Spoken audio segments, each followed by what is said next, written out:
오늘 우리가 이단원 사고할 차례죠. 예. 그러니까 율법주의의 본질. 그러니까 지금부터 이제 거짓 신앙 체계 살펴볼 텐데요. 거짓 신앙 체계는 율법주의, 기복신앙, 인본주의 이란 이렇게 뭐죠? 그 세계가 이렇게 삼일체처럼 이렇게 결탁된 신학에 대한 왜곡된 이해라 이렇게 말씀드렸는데요. 어제 우리 막비클 목사님 오셔서 우리 점심 같이 식사하면서 몇 분하고 밖에 나가서 원래 저녁 시간 충분히 가지고 하기로 했는데 다음 스케줄 갑자기 잡혔다고 그래가지고 점심 같이 하고 얘기 나누고 저녁에 식사만 하고 가셨는데, 이런 얘기를 나누면서 이제 또 우리나라의 이런 부분들 그 비전도 나누고 그러면서 이거 나눴더니 그분 얘기가, 나는 한국 얘기하고 있는데 자기 들을 때는 미국 얘기 같다고. 미국이 똑같은 상황이라고. 미국은 이제 율법주의도 문제지만 자유주의 그래가지고 이제 그것조차도 없는, 이제 그야말로 그러니까 의식조차도 거의 없는 이런 상황, 그런 얘기를 하고 그랬는데, 거짓 신앙체계는 사실 나라 상관없이 이렇게 또 시대에 상관없이 신앙을 왜곡되게 이해하는 건데요. 그 중에 대표적인 한 축이 율법주의입니다. 그래서 율법주의가 사실 거짓 신앙체계의 이론이라고 볼 수 있어요. 그래서 그런 부분들을 좀 이렇게 살펴볼 텐데, 율법주의에 대한 부분을 좀 몇 주간을 살펴봅니다. 왜냐하면 이렇게 좀 자세히 우리가 볼 필요가 있어요. 그래서 살펴볼 때 오늘은 사과 2단원. 그리스도의 교회는 그리스도의 복음 위에 세워져야 합니다. 그럴 때 그곳에 하나님의 놀라운 은혜와 하나님의 능력이 함께 하십니다. 왜냐하면 십자가 복음에는 하나님의 능력이 들어있기 때문입니다. 반면에 우리의 신앙이 그리스도의 복음 위에 세워지지 않으면 우리는 어떤 하나님의 참다운 은혜도 기대할 수 없습니다. 매우 그럴듯한 신앙의 모양을 갖출 수 있을지 모르지만 그곳에는 진정한 성령님의 임재와 통치가 함께 하실 수 없습니다. 따라서 당연히 신앙의 열매가 있을 수 없습니다.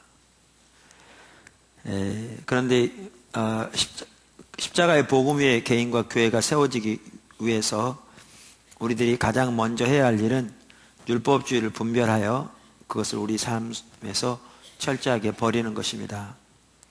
왜냐하면 율법주의 신앙은 복음의 모조품으로서 혹은 신앙의 모조품으로서 복음의 가장 큰 대적이기 때문입니다. 율법주의는 사실 십자가 복음에서 우리를 떨어뜨리기 위한 사단의 계략입니다. 그리고 율법주의 신앙에 빠지게 되면 우리는 하나님의 은혜에서 떨어지게 되고, 그래서 십자가는 우리와 상관이 없게 됩니다. 율법주의 신앙은 그만큼 무섭습니다. 율법주의는 거짓 신앙책의 한 축입니다. 그것은 마치 정교하게 제작된 위조 지폐처럼 참다운 복음과 매우 유사합니다. 그러므로 우리는 그것을 주의 깊게 살펴보아야 합니다. 오늘날 우리나라의 상황에서는 더욱 그렇습니다.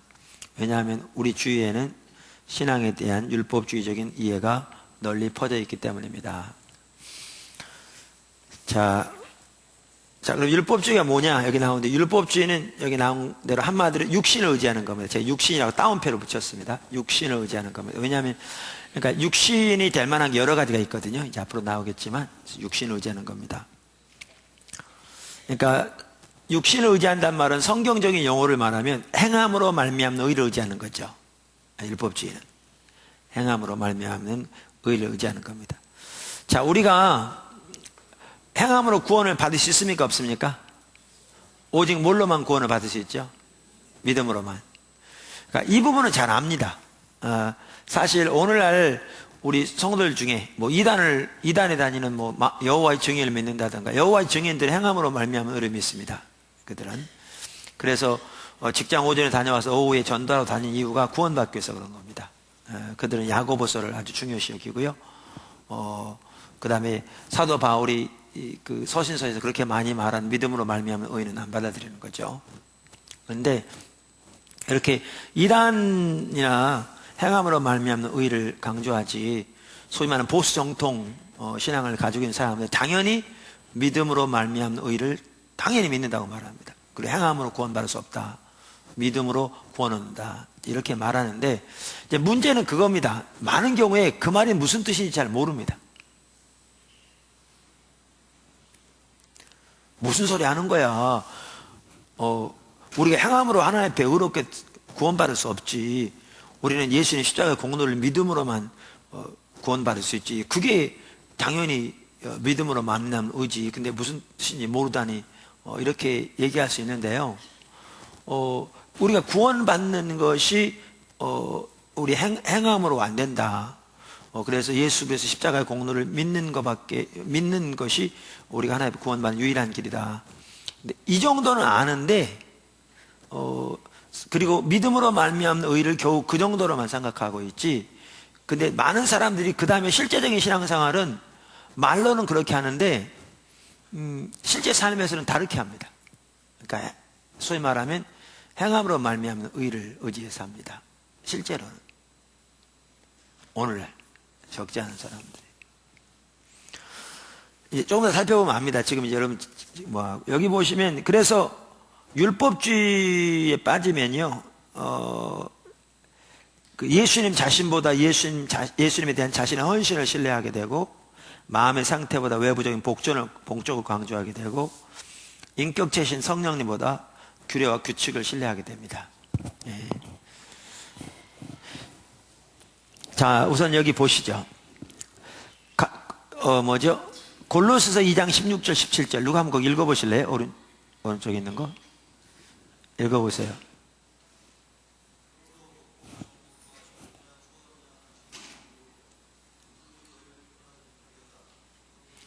이것들이 뭘 가리키는 거예요? 먹고 마시는 거, 절기, 초하루, 그러니까 월삭, 안식일 이런 걸 말하는 거죠. 네. 이것들은, 네. 그러니까 여기 보시면, 여기 이제 이것들은 의식인데요. 그렇죠? 의식은 뭐라고요? 그림자라고요. 여러분 그림자 안 보이는데, 이것들은 그림자라. 그러니까 여기 의식들을 말하는 거죠. 뭐, 월삭, 안식일, 다 그림자라. 한편으로는. 그러면서 몸은 뭐라고요? 그리스도라. 이것은 구약의 의식들을 포함하기도 하지만 실제는 모든 의식도 다 포함된다고 저는 믿습니다. 그러니까 본체는 뭐예요? 예수 그리스도. 그러니까 우리 신앙의 핵심은 예수 그리스도와의 살아있는 교제입니다. 우리 이미 살펴본 것처럼. 아멘. 몸이 예수 그리스도니까. 그 다음에 의식은 뭐예요? 그 살아있는 교제를 위한 뭐예요? 수단이에요. 의식은 수단인데, 율법주의에 빠지면 어떻게 되냐면 이 그림자가 본체가 되어버리는 겁니다. 그림자가 본체가 되어버리는 거예요. 성경이 중요합니까? 안 중요합니까? 성경 공부가 중요해요? 안 중요해요? 그래서 여러분 여기까지 모였잖아요. 그죠? 성경 공부 중요해요. 근데 기억하실 것은 한편으로는 성경 공부도 뭐와 같냐? 그림자와 같아요. 제가 이렇게 얘기하면 어떤 분은 그 말 자체를 잘 이해하지 못하면, 심지어 목사님들 중에서 그렇게 하면 오히려 저를 이상하게 생각합니다.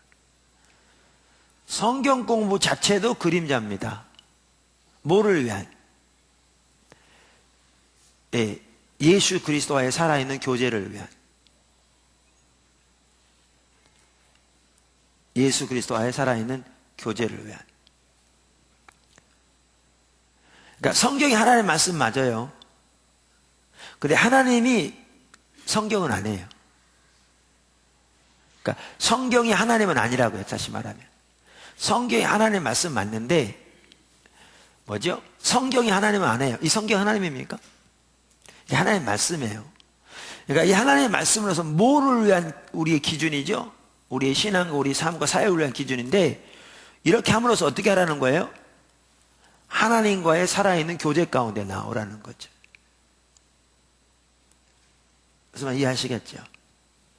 그런데 성경 자체에 초점이 있게 된다. 예를 들면 이런 거예요. 어떤 사람이 성경을 백독을 했어요.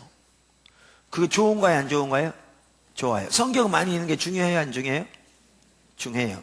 근데 문제는 성경을 백독했기 때문에 자기는 다른 사람보다 신앙생활을 더 잘한다고 생각하면 이거는 문제가 심각해요.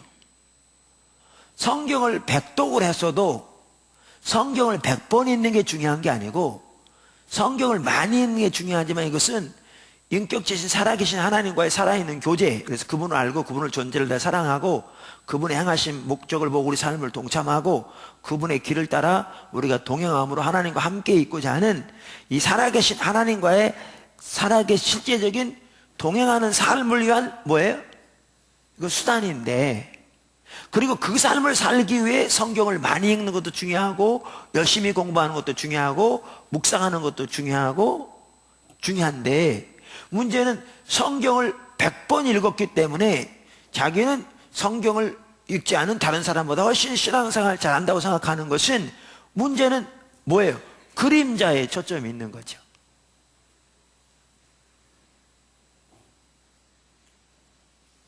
그림자에. 이해되시죠? 이게 가짜라는 거예요.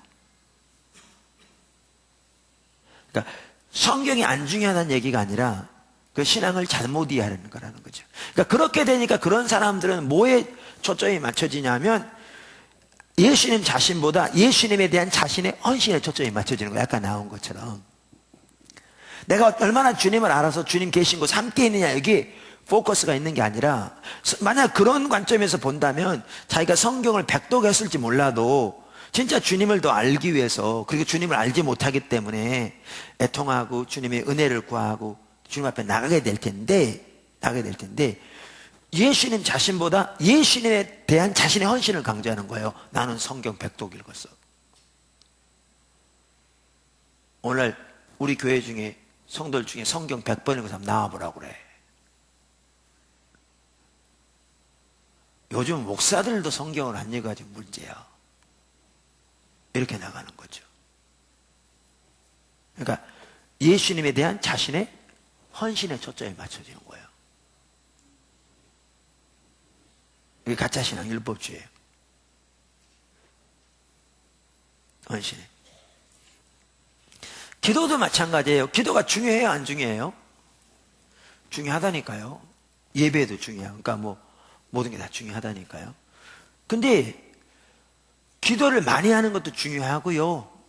기도를 정기적으로 하는 게 중요해요. 근데 기도 자체가 목적이 아니고 기도를 통해서 뭐예요? 살아계신 하나님과 동행하는, 실제 동행하는 삶, 하나님 그분을 알고 존재를 다 사랑하는 살아계신 하나님과의 살아있는 교제가 핵심이에요. 기도는 이걸 위한 수단이에요.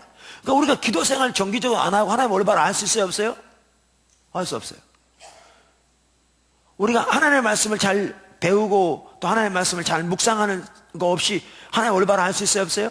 없어요. 그러니까 그게 다 중요한데 문제는 어떤 사람이 자기는 예수 믿는 대로 새벽기도 한 번도 안 빠졌어. 그러니까 늘 자부심이 있죠. 요즘 성도들이 새벽기도로 안 나오고 말이야. 목사님이 새벽기도 안 나오고. 그렇게 말한다면 그분은 뭐가 심각하게 잘못되어 있는 거예요. 그러니까 새벽기도 나오는 게 안 중요하다는 게 아니라 또 기도하는 게 안 중요하다는 게, 그분은 초점이 어디에 있는 건데요? 그림자에 있는 거예요. 그러니까 예수님에 대한 자신 헌신에 있는 거예요. 그러니까 뭐만 있냐? 껍데기만 있는 거예요. 정작 그 기도는 중요한데 기도는 뭐죠?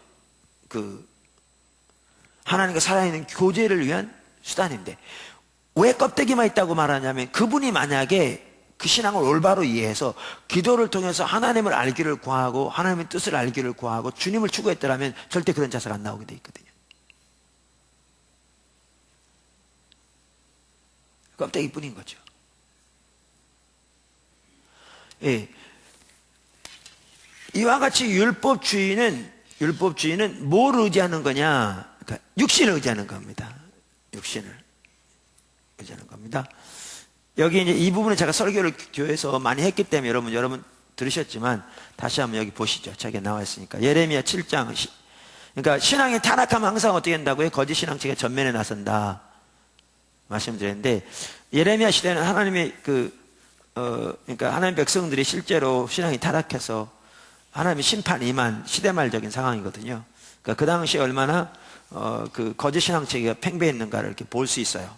그러면서 7장 12절에 보면 이렇게 나옵니다. 거기 한번 보시죠. 누가 한번 읽어보실래요? 7장 12절 15절 거기 옆에 나오는데 한번 읽어보시죠.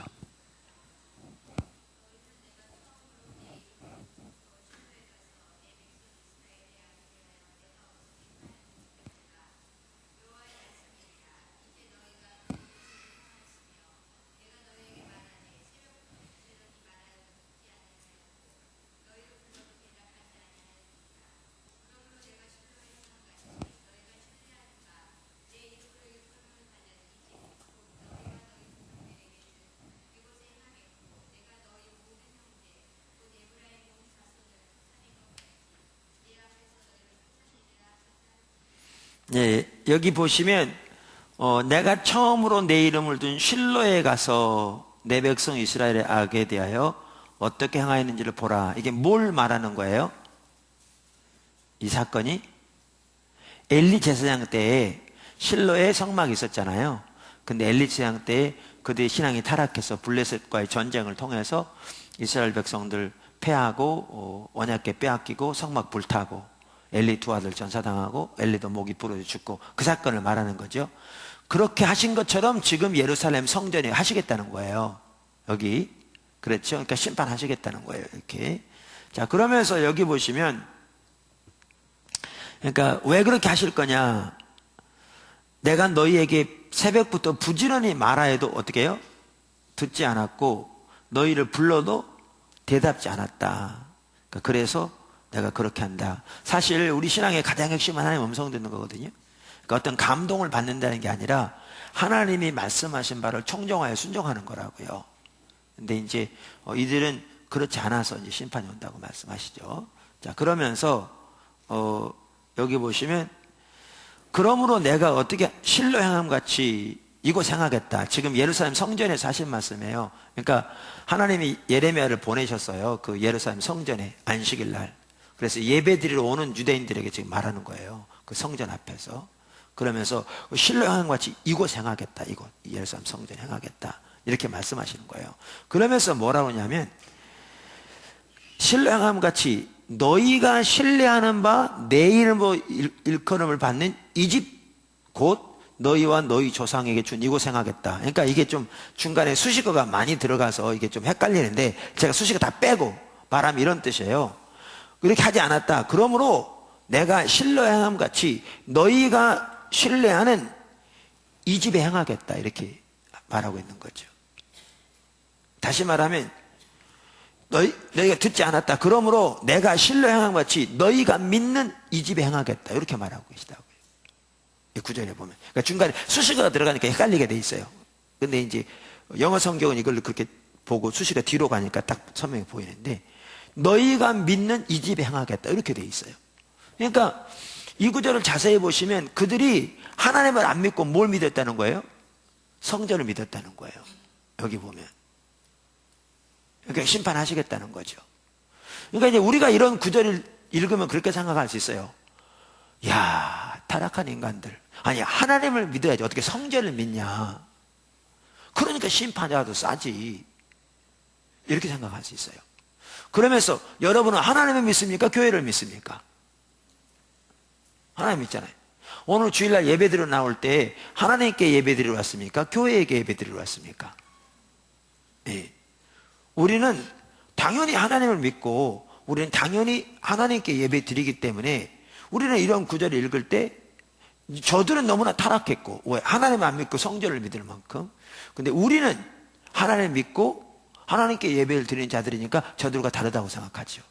그리고 저들은 신앙이 타락해서 심판이 온 건 당연하지만 그 일이 우리하고는 상관없다고 생각하는 거예요. 근데 문제는 그렇게 생각할 게 아니라 조그만 생각을 돌려보자, 그 얘기예요. 무슨 얘기냐면, 여기 지금 하나님께서 예레미야를 안식일에 하나님께 예루살렘 성전에서 예배드리러 오는 사람들에게 지금 보내서 말씀하신 거잖아요. 그러면 그 당시 유대인들이, 예루살렘 거민이 예루살렘 성전에 안식일날 예배드리러 올 때 그들이 자기들은 하나님께 예배드리러 오지 않고 성전에게 예배드리러 왔다고 생각했겠냐 그 말이에요. 어느 정신 나간 사람이 하나님께 예배드리러 온 게 아니라 성전에게 예배드리러 왔다고 생각했겠어요. 그러니까 사실은 조금만 생각하면 금방 알 수 있는 게, 그들은 당연히 자기들이 누구에게 예배드리러 왔다고 생각했을까요? 하나님께. 그날 하나님께 예배를 드린다고 그들은 당연히 생각했을 거고, 그들은 자기들이 성전을 믿는 게 아니라 누구를 믿는다고 생각했을까요?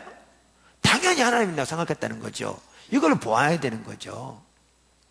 그러니까 본인들은 자기들이 당연히 하나님 믿는다고 생각했죠. 근데 하나님은 그들이 하나님을 믿는 게 아니고 뭘 믿는다고요?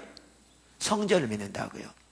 그러니까 사실은 이렇게 말하기 때문에 그 당시 유다 백성들이 하나님의 예레미야를 통해서 말해도 못 알아들었을 겁니다. 아마 그랬겠죠. 예레미야가 와서 그러면 들으면서 그랬겠죠. 저 미친놈, 아니, 우리가 하나님 믿지 무슨 성전을 믿냐, 이렇게 말했겠죠. 근데 하나님은 저들에게 뭐라고 말씀하시는데요? 너희가 성전을 믿는다, 이렇게 말씀하시는데요. 그러니까 사실 성경은 누구 관점에 쓰여졌냐? 하나님의 관점에 쓰여졌어요. 그러니까 우리가 하나님의 관점을 이해하지 못하면 하나님의 음성을 못 들어요. 무슨 말인지를 몰라요. 그래서 우리가 이 구절을 보면 그런 부분을 보아야 돼요. 그래야 이 말의 의미를 알 수 있어요. 그냥 표면적으로 보고 금방도 말한 대로, 야, 타락한 인간들 하나님을 믿어야지, 하나님 안 믿고 무슨 성전 믿냐, 이렇게 생각하면 잘못하는 거예요. 잘못하는 거예요. 그러면 이 말을 이해하기 위해서 우리는 어떻게 이해해야 되느냐? 우리 그전 때 어떻게 이해했죠? 이 말을 이해하려면, 내가 내 이름을 처음으로 둔 실로에 가서 내 백성 이스라엘에게 어떻게 행하였음을 너희가 어떻게 했다? 보라 그랬는데, 이들은 사실 이스라엘 역사를 알고 있었겠죠. 그럼 거기를 가보면 이 말이 무슨 말인지 알아요. 우리가 이제 과거에 본질과 의식할 때 살펴봤으니까 간단히 복습해보죠. 자, 그러면 거기 가보시죠. 거기 가보시죠. 사무엘상 몇 장이죠? 그게 3장, 4장 쪽에 있는데, 사무엘상 2장부터 가보시면 한번 보세요. 사무엘상 2장.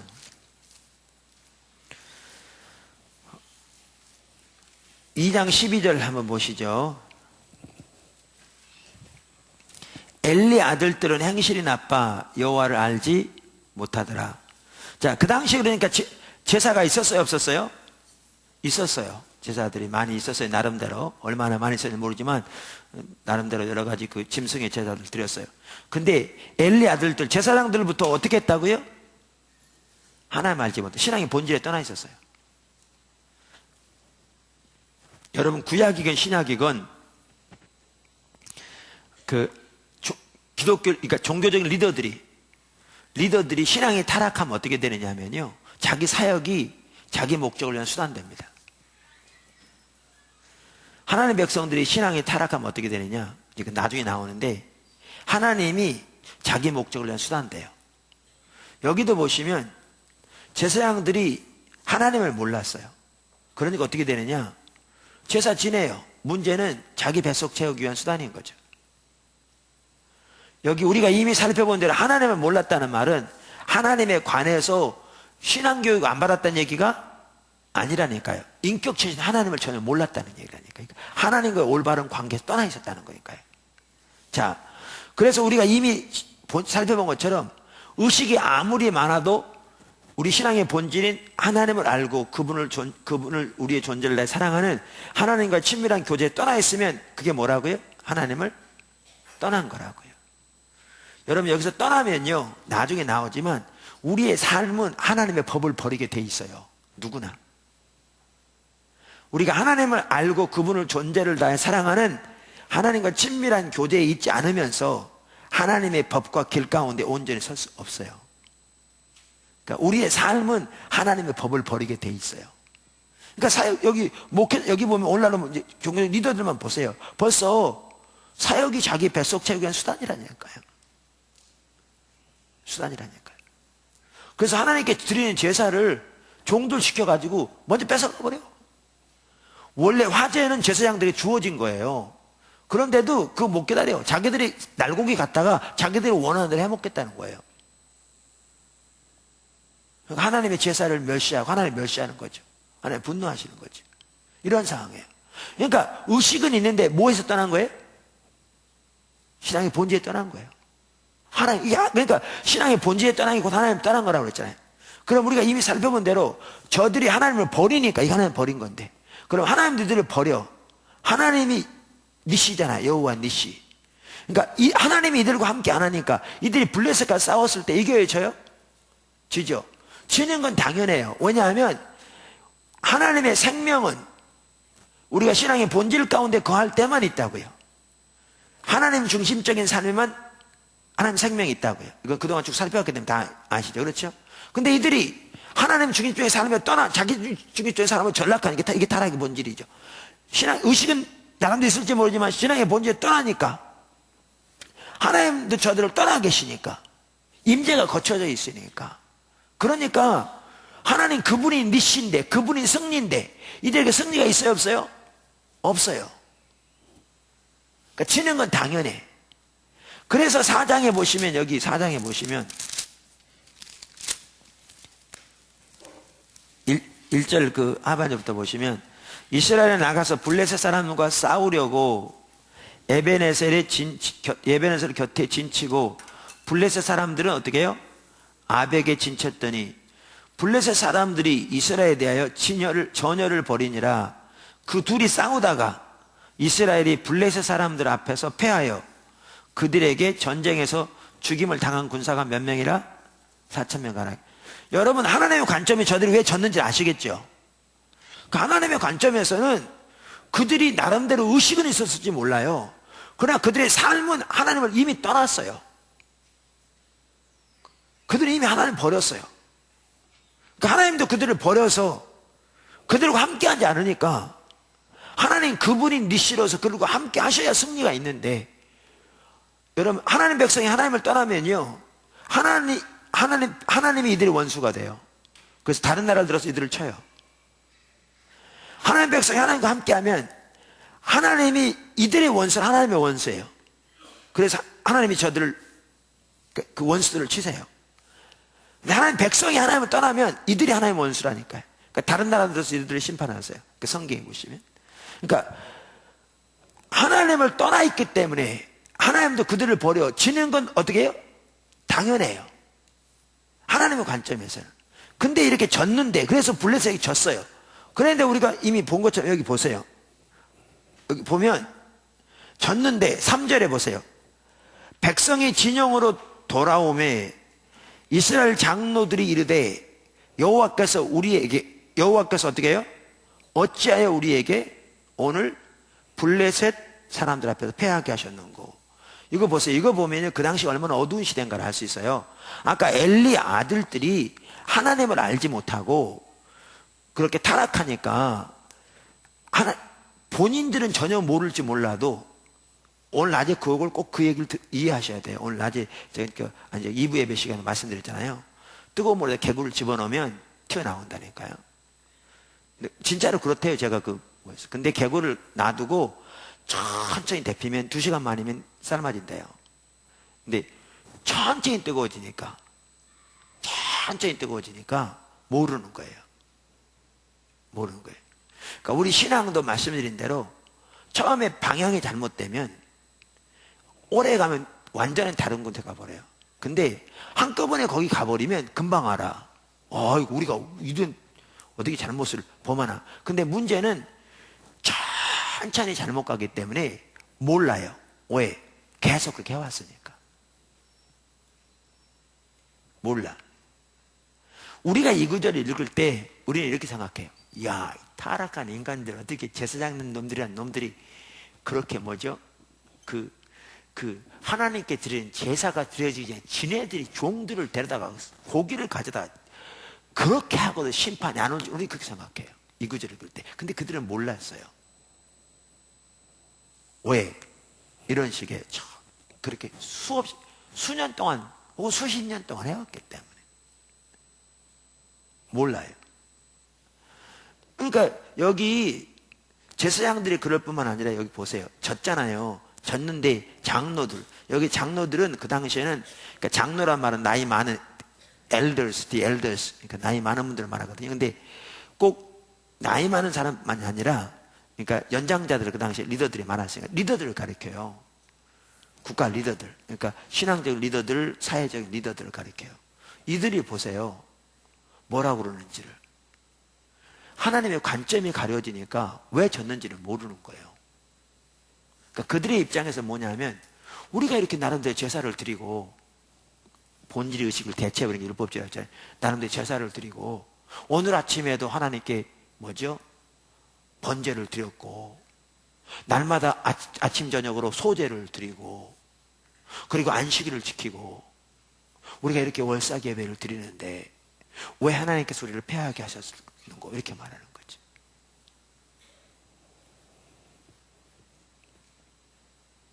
무슨 말 이해하세요? 하나님의 관점이 완전히 가려진 거예요. 뭐가 옳은 신앙인지를 모르는 거예요. 그러니까 의식 몇 가지 잘하는 게 신앙생활을 생각하니까 그거 했는데 왜 하나 우리 안 도와주냐는 얘기죠. 그날 아침에도 그들은 전쟁 나갈 때 어쩌면요 쳐서 거기에서 제사 드리고 나갔을지 몰라요. 전쟁 나가기 위해서. 당연히 제사장의 축복을 받고 나갔을지 몰라요. 아침에 당연히 기도했을지 몰라요. 근데 우리가 이렇게 기도하고 제사장이 축복해 주시고 제사 드리고 나왔는데 왜 지게 하셨는 거 그 말이죠. 왜 지게 하셨는 거. 그러면서 그러니까 뭐가 참다운 신앙인지를 모르니까 눈이 가려지니까 안 보이는 거죠. 그러면서 그들이 낸 꾀를 좀 보세요. 꾀라기보다는 그들이 제시하는 방법을 좀 보세요. 뭐라고 그랬어요? 한번 읽어보시죠. 우리가 봤던 구절이에요. 근데 여러분 다 아는 구절인데 왜 또 갑자기.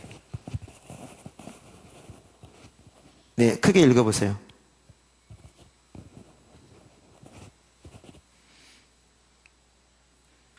삼 절 크게 누가 읽어보실래요?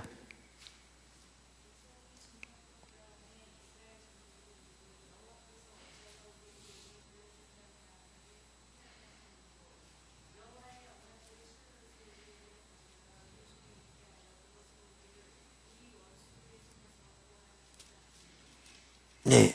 자, 이래서 이들이 방안을 낸 게 뭐였어요? 언약궤를 가져오자. 그래서 우리 언약궤를 메고 전쟁에 나가자. 이렇게 말한 거예요. 여러분은 지금 제 설교를 그동안 여러 번 들었기 때문에 이 설을 들을 때, 이렇게, 저들이 참 그렇게 생각해요. 근데 그렇지 않아요.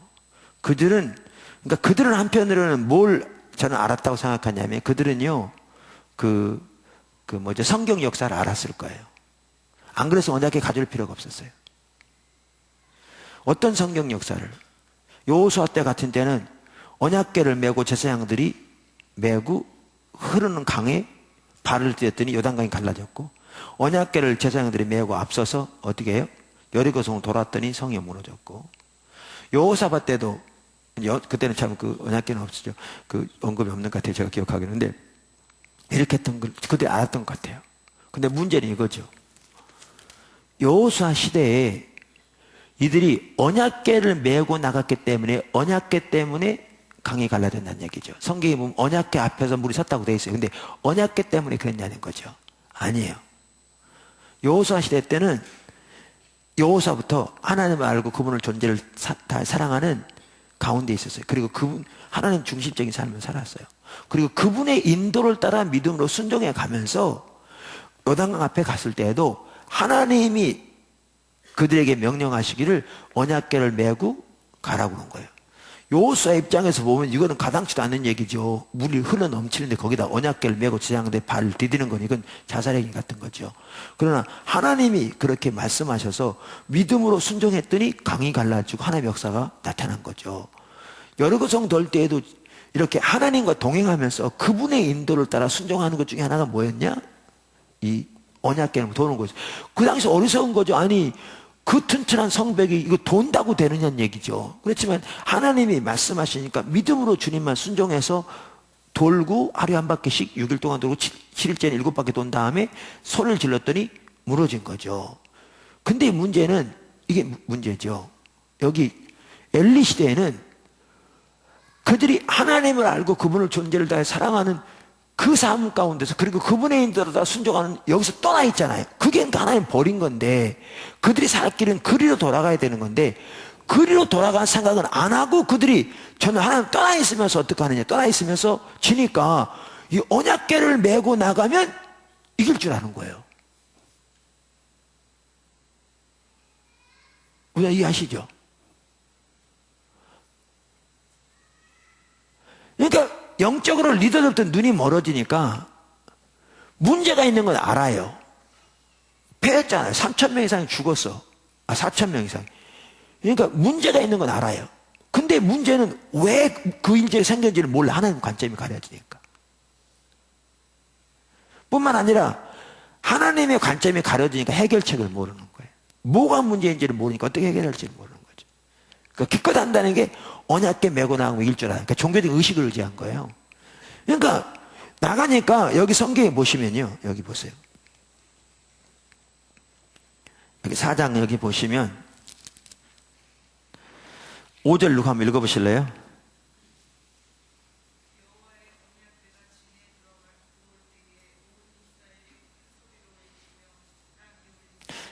큰 소리를 외침에 땅이 울린지라. 다시 말하면 지금 일본에 지진이 나가지고요. 지금 뭐 보면 볼수록 심각하더라고요. 저도 중간중간 이렇게 계속 듣고 있는데 뭐 피해 규모가 뭐 눈덩이처럼 불어나가지고 지금 뭐 완전 심각하더라고요. 어떤 마을은 전체가 다 쓸려가 버리고 여러분 다 보셨겠지만. 그런데 이 당시는 그건 아니라도 진짜 땅에 울렸다는 얘기는 아니죠. 근데 얼마나 소리를 크게 질렀으면 이렇게 표현했을까요? 자, 그러면 제 얘기 들어보세요. 그 이스라엘 백성들이 왜 그렇게 소리를 질렀다고 생각하세요? 네? 이제는 이겼다고 생각했으니까 그랬을 거잖아요. 이제 언약궤가 우리와 함께 왔으니까, 이제 이 언약궤가 우리와 동행하니까, 언약궤가 우리 앞서 나가니까, 이제 우리가 이겼을 거라고 생각해서 소리 지르는 거잖아요, 이게. 무슨 아시겠죠? 그러니까 리더들뿐만 아니라 온 이스라엘의 신앙이 지금 잘못되어 있는 겁니다. 근데 모르는 거죠. 전혀. 그러니까 그렇게 생각하니까 이제 이겼다고 생각해서 어떻게 해? 소리를 지르는 거예요. 얼만큼? 땅이 흔들린다고 표현할 만큼. 땅이 흔들린다고 표현할 만큼.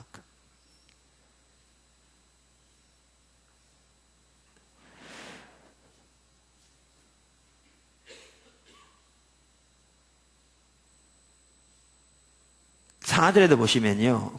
이에 백성이 실로에서 사람을 보내어 그룹 사이에 계신 만군의 여호와의 언약궤를 거기서 가져왔고 이렇게 돼 있거든요.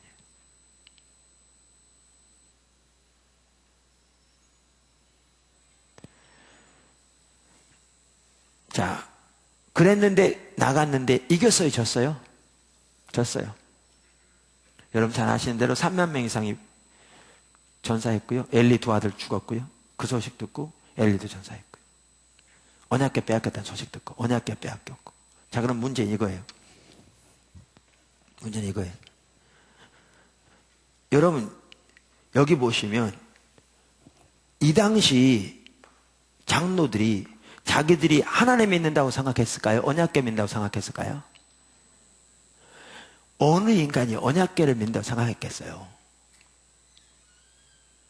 하나님 믿는다고 생각했죠. 무슨 말 아시죠? 백성들이 보세요. 그룹 사이에 좌정하신 만군의 여호와의 언약궤를 가져왔다고 그러잖아요. 백성들은 그들이 하나님 믿는다고 생각했을까요? 언약궤를 믿는다고 생각했을까요? 하나님 믿는다고 생각했죠. 근데 문제는 이거예요. 그들이 하나님을 떠나 있으면 하나님 관점에서는 언약궤를 가져오면 이길 줄 알았어. 그러니까 하나님의 관점에서는 그들이 하나님을 믿었어요? 언약궤를 믿었어요? 무슨 말인지 보이세요? 이게 가짜예요.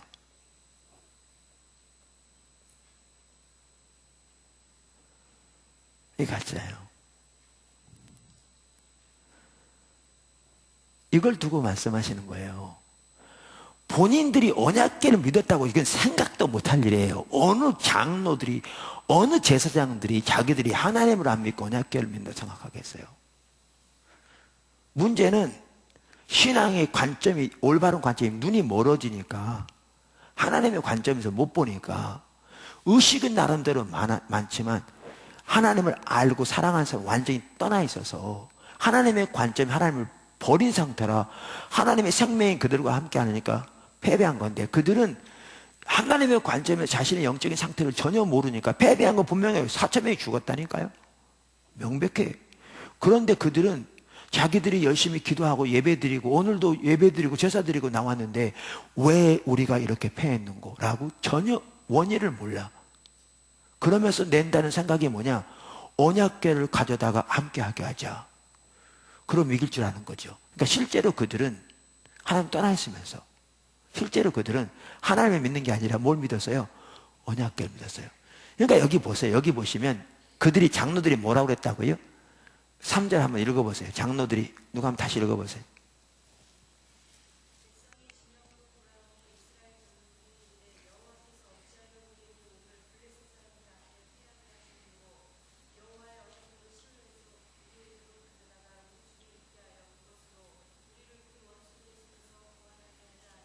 여기 보세요. 여호와의 언약궤로 실로에서 우리에게 가져다가 뭐라고 그러냐면 그것으로 우리를 우리의 원수의 손에서 건져내자. 여러분, 이들이, 우리가 이미 주일날을 말씀드렸지만 말로 제사장들이 언약궤로 하여금 우리를 구원하게 하자 이렇게 말했을 리 없어요. 그렇게 말했겠어요? 하나님이 구원하게 하자고 그랬겠죠. 근데 하나님의 행동의 소리를 들으신다고 그랬잖아요. 우리가 행동으로 하는 말을 우리가 말하는 것을 말한다고 그랬잖아요. 앞으로 또 나오긴 하지만. 그러니까 이 말은 하나님의 관점에서는 저들이 실제로 이렇게 말하고 있는 거예요. 무슨 얘기 아시겠죠? 이게 가짜라니까요. 이게 의식을, 육신을 의지하는 거예요. 그러면 다시 이 뭐죠? 그 예레미야 시대로 오면 우리가 이미 여러 구절을 보았듯이 의식은 그 당시 어땠어요? 많았어요. 그날도 안식일 날 성대한 예배를 하나님께 드리러 모였어요. 안식일 날. 하나님이 친히 자기 이름을 두시겠다고 맹세하신 예루살렘 성전에서 하나님께 성대한 예배를 드리러 왔어요. 근데 그들의 삶에서는 제사장부터 총체적으로 하나님을 알고 그분을 존재를 사랑하는 신앙의 본질에 떠나 있었고, 그러니까 그들의 삶은 하나님을 버린 상태였어요. 그러니까 하나님은 그들이 하나님을 버렸다고 말하고 있어요. 로마서 예레미야 2장 13절에서. 그리고 뭐가 다가오고 있어요? 하나님의 심판이 다가오고 있어요. 그들이 살 길은 하나님을 알고 존재를 다 사랑하는 그 사람으로 신앙의 본질로 돌아가야 돼요. 그래서 떠나 있어요. 자, 떠나 있으면서 그들은 뭐라고 그랬냐? 오늘도 예루살렘 성전에서 하나님께 성대한 예배를 드렸으니 하나님이 우리를 받으시고 우리를 지켜주시고 보호하실 거라고 그런 거예요. 이걸 두고 하나님 뭐라고 하시냐면 너희가 믿는 이 집을 내가 실로에 하겠다, 그렇게 말한 거예요.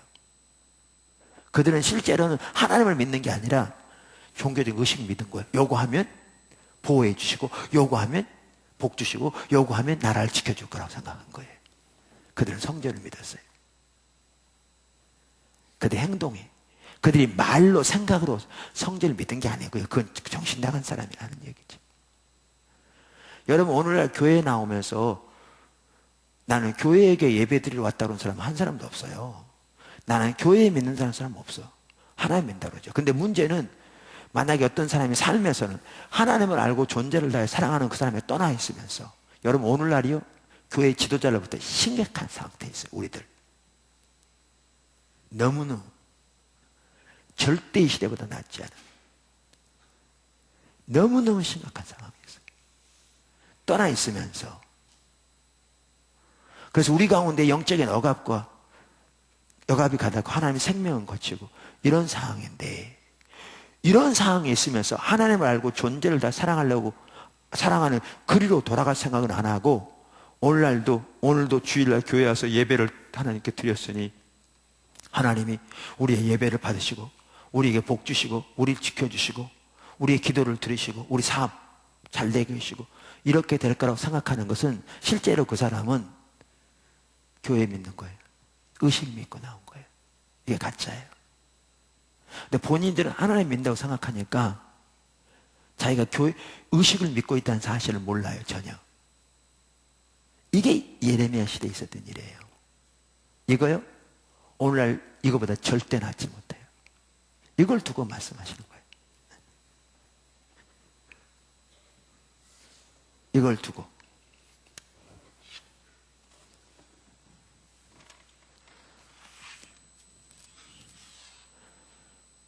이게 가짜 신앙이에요. 의식을 의지하는 거예요. 하나님과 관계에 떠나 있으면서 몇 가지 종교적인 의식만 하면 그것으로 인해서 하나님이 자기 원하는 걸 해줄 줄 아는 거예요. 그러니까 하나님을 구약시대로 말하면 몬도간에 취급하는 거죠. 자기들이 하나님을 떠나 있으면서 하나님 관점에서 하나님의 길을 떠나 있으면서 하나님의 법을 떠나 있으면서 그저 짐승의 피 제사만 드리면 하나님이 그 피 먹으시고 자기 원하는 거 채워줄 줄 아는 몬도간에로 하는 거죠.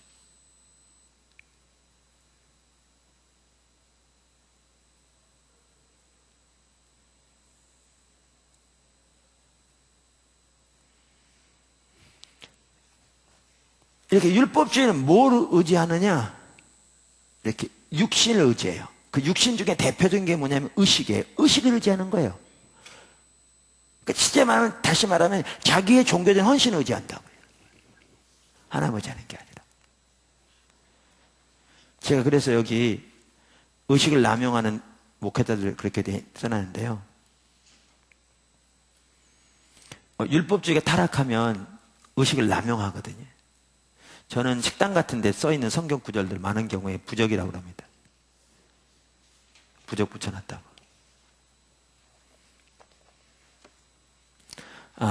식당에 써있는 성경 구절이 다 부적이라는 얘기는 안 합니다. 그러니까 제 얘기를 잘 들으셔야죠. 무슨 얘기인지. 그러니까 제 얘기는 뭐냐 하면 어떤 사람들은 식당에다가 성경 구절 써놓고 십자가 걸어놓으면 사업 잘 될 줄 알아요. 그건 부적이에요. 왜? 우리가 하나님을 알고 존재를 사랑하여 하나님의 길로 향하는 그 삶 가운데 행할 때 하나님의 생명이 넘치는데 이 사람이 떠나 사업이나 이런 부분에 하나님의 길은 상관없이 그저 돈 많이 버는 목적 외에는 하나님은 수단에 불과한 그런 삶을 살면서 거기다 성경 구절을 붙여놓고 십자가 해놓으면 그러면 뭐죠? 하나님이 도와줄까 생각하는 거는요 이들보다 절대로 낫잖아요. 그게 부족입니다.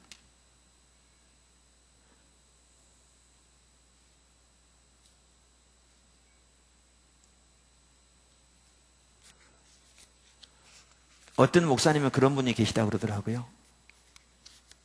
그 교회 성도들 중에 사업하는 성도들을 매월 초하는 날 신방을 하는 거예요. 그래서 축복기도 해주는 거예요. 성도들 입장에서 너무너무 좋죠. 매월 초하는 날 한 달을 시작하면서 목사님한테 축복기도 해주니까 너무나 위로가 되고 좋죠. 그거요 자칫 잘못하면 그거 의식을 남용하는 율법주의 타락한 거예요. 모든 축복기도가 다 율법주의란 얘기는 안 해요.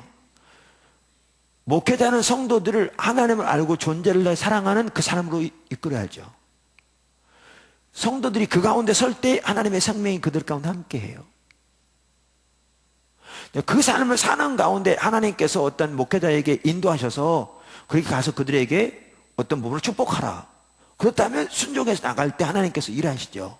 근데 그런 차원이 아니고 하나님 백성들이 하나님을 알고 존재를 내 그분을 사랑하는 하나님의 길에서 신앙의 본질에 떠나 있는데 삶은 하나님의 길을 버렸는데 사실 그들의 삶에서 하나님은 자기 목적으로 한 수단에 불과한데 그래서 세상 사업하는 것은 세상의 방법대로 하면서 하나님의 길은 떠난 지 오랜데 그들에게 뭐죠? 매월 초하는 날 가서 축복해주고 그러면 될 줄 알고. 그러면 성도들은 좋아하죠. 그거요, 너무너무 타락한 율법주의예요. 하나님과 상관없는. 사람한테 너무 좋죠. 우리 목사님, 그건 진짜 의식을 의지해서 사람들을 회유하고자 하는 너무너무 타락한 율법주의. 그렇게 한다. 그건 언약궤 메고 나가는 것보다 더 심각할 정도로 죄예요. 근데 죄인지도 몰라요. 무슨 얘기 아시겠습니까? 그건 하나님 안 믿는 거예요. 말로는 하나님 믿는다고 그러지만 하나님 믿는 게 전혀 아니고요. 그것은 의식을 의지하는 거예요. 육신을 의지하는. 가짜 신앙이라니까요.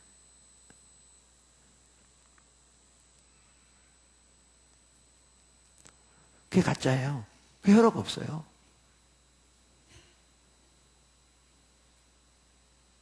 그게 혈업 없어요.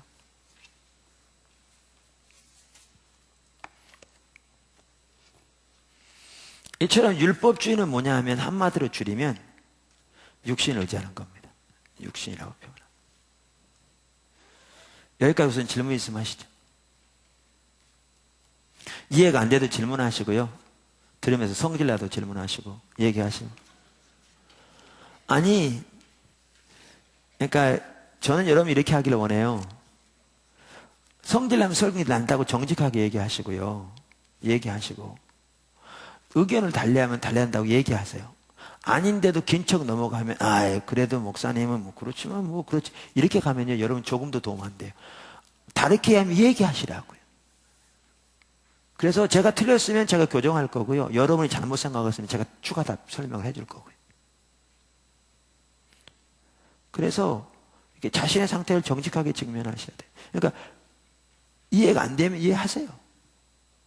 아니면 의견을 달리도 얘기하세요. 저 봐주려고 그럴 필요 없어요. 여러분들이 저 봐주기를 원치 않아요. 네, 말씀하세요.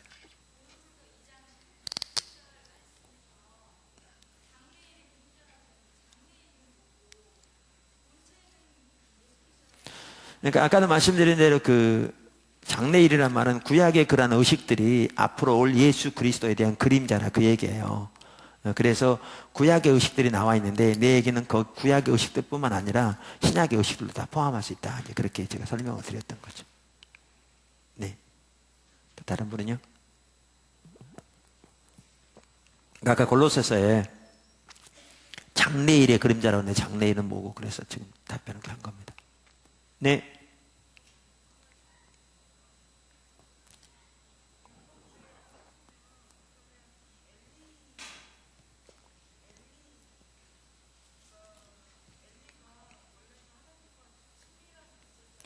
네.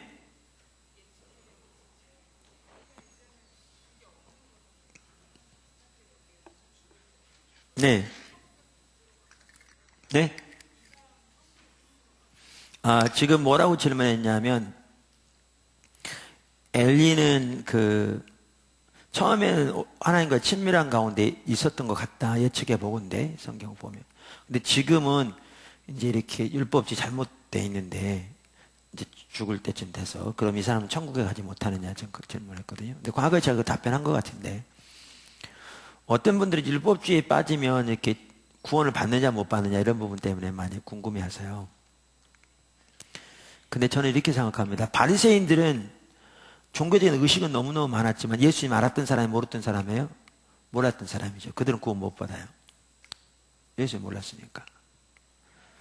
근데 성경에 보면 갈라디아서에 나오는 그 갈라디아 교회는 원래 예수님 옳게 믿었어요? 안 믿었어요? 믿었어요. 그러나 나중에 어떻게 율법주의로 신앙이 타락했죠. 그럴 때 저는 구원은 받는다고 생각합니다. 거기서 돌이키지 않으면 부끄러운 구원을 받겠죠. 그러나 율법주의에 빠지면 하나님의 생명으로 거치는 겁니다. 신앙이 타락한 거니까 돌이켜야죠. 그러니까 우리가 구원받는 진정한 믿음이 있으면 구원은 받겠죠.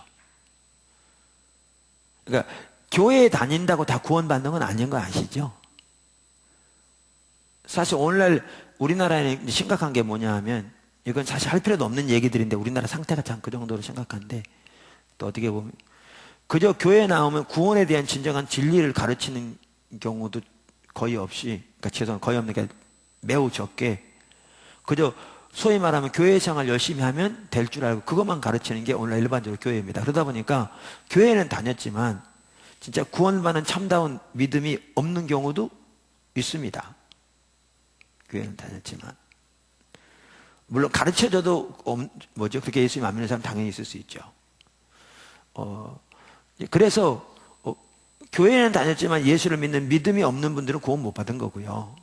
그러나 내 얘기는 예수를 믿는 믿음이 있어서 구원받은 백성인데 신앙이 타락해서 율법주의에 빠져서 이렇게 됐다. 저는 그들은 구원을 받는다고 생각합니다. 근데 그들이 돌이키지 않으면 타락한 신앙이니까 하나님의 승리와 생명이 없겠죠. 당연히 구원도 부끄러운 구원이 없겠죠. 네.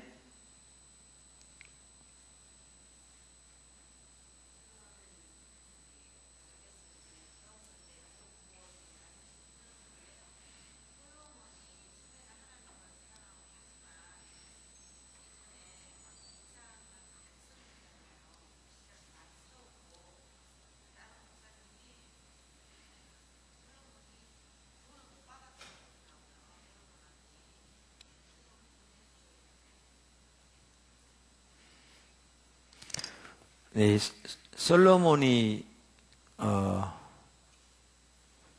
처음에는 잘 신앙생활 잘 했는데 나중에는 타락해서 그래서 솔로몬이 구원을 못 받았다고 그랬다. 어떤 목사님이. 중요한 건 어떤 목사님이 뭐라고 말하느냐가 중요한 게 아니고요. 예. 근데 이제 어떤 일부에서는 구원을 잃을 수 있다고 믿는 분도 있습니다. 그러니까 이제 그럴 경우는 어떻게 되냐면 우리가 잘하면 구원 다시 받았다가 또 잘못하면 구원 잃었다가 또 잘하면 구원 받았다가 이렇게 되는 거죠. 그러니까 이제 그것은 이제 신학적인 부분이긴 한데 아까 말씀 저는 개인적으로 그렇게 믿는다 그 얘기죠. 네, 네 또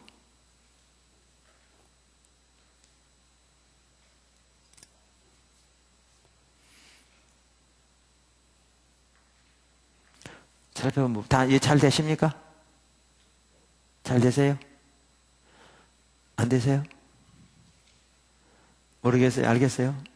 답변이 없어서.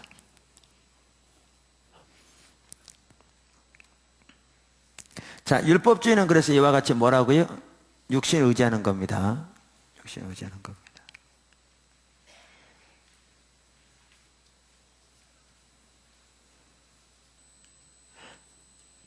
네, 질문할 때로 안 하시고, 네, 하세요.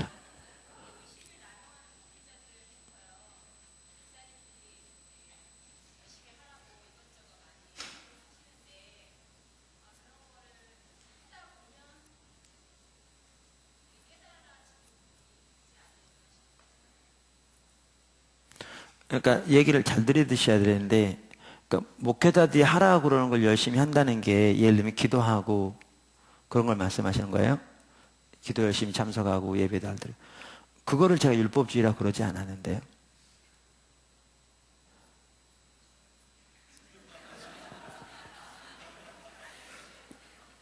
예. 그러니까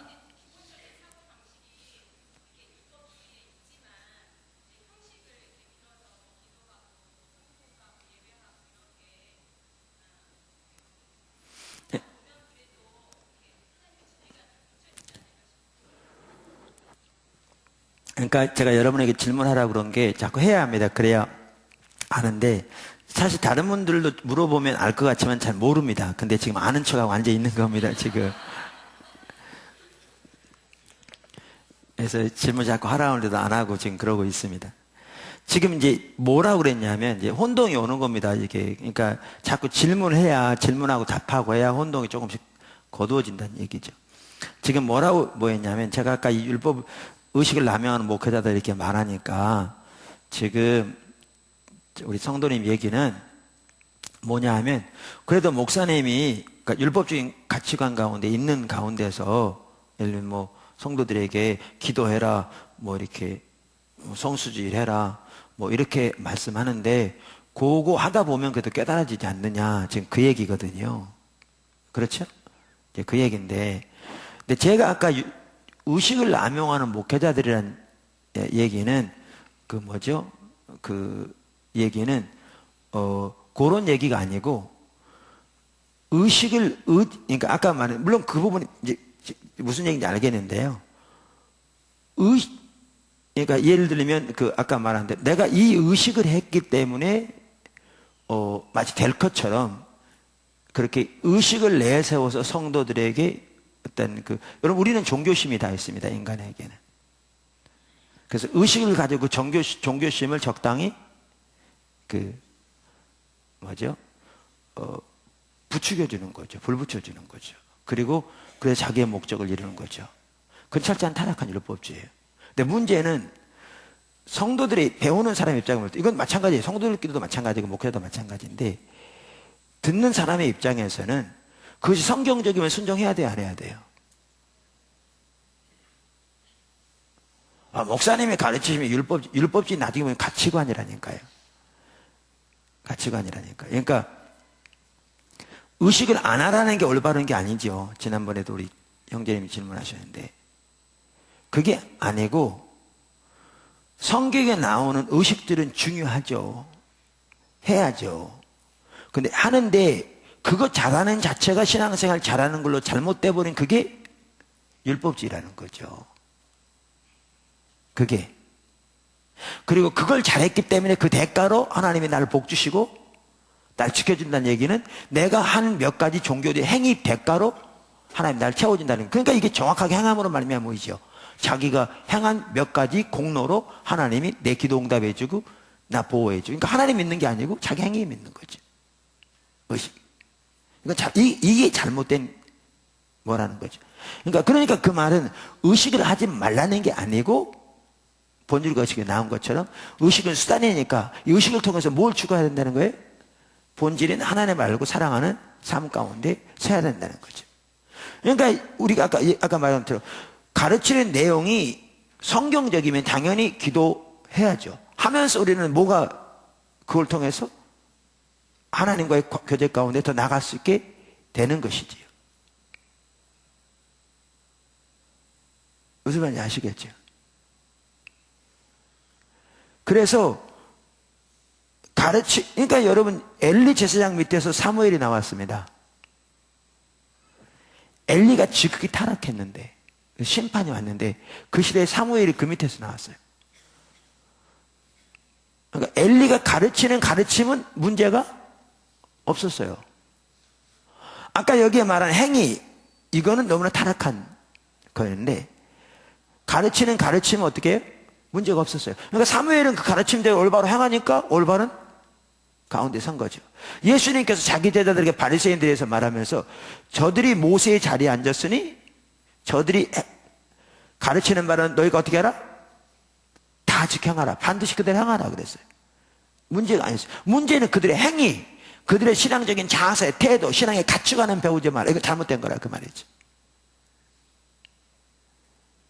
그러니까 우리는 성도로서 우리 목사님이 가르치는 게 저거 율법주의야. 그게 아니라 하나님의 말씀에 합한 가르치면 순종해야 돼요. 그러면서 우리는 뭐 해야 되는데요? 그걸 통해서 참다운 신앙의 길은 하나님과 관계를 추구해야 한다고요. 근데 제가 아까 여기서 말했던 이 취지는 말씀드린 대로 하나님의 백성들이 철저하게 하나님을 떠나 있는데 그들을 신앙의 본질은 하나님께로 신앙의 본질을 통해 하나님께로 돌아오도록 인도하지는 않고 떠나 있는 상태로 있는데 그들에게 종교적인 의식이 몇 가지 해줌으로써 그들의 마음을 사려고 하는 이 가치관은 너무나 타락한 율법주의라서 의식을 남용하는 것이다. 그래서 율법주의가 타락하면 의식을 남용하는 일이 생긴다. 이렇게 말한 거죠. 그러니까 그런 이해를 가지고 있는 분들이 그러면 기도하라고 가르치는데 성경 말씀 합한데 그거 하지 말라 그 얘기는 아니죠. 당연히 기도하면서 우리는 주님을 추구해야죠.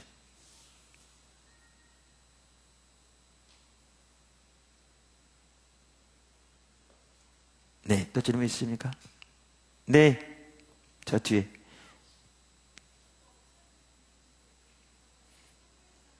엉뚱한 질문도 괜찮아요. 근데 좀 크게 해주세요.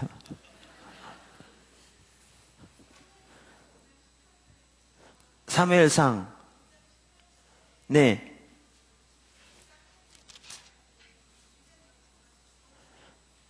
네, 엘리가 5장 18절에, 예.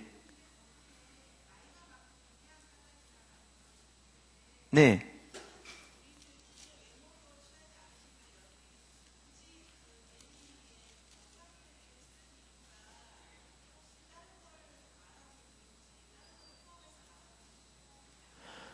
이제 저기 5장 18절에 보면 언약궤를 말할 때에 엘리가 뒤로 넘어 죽었잖아요.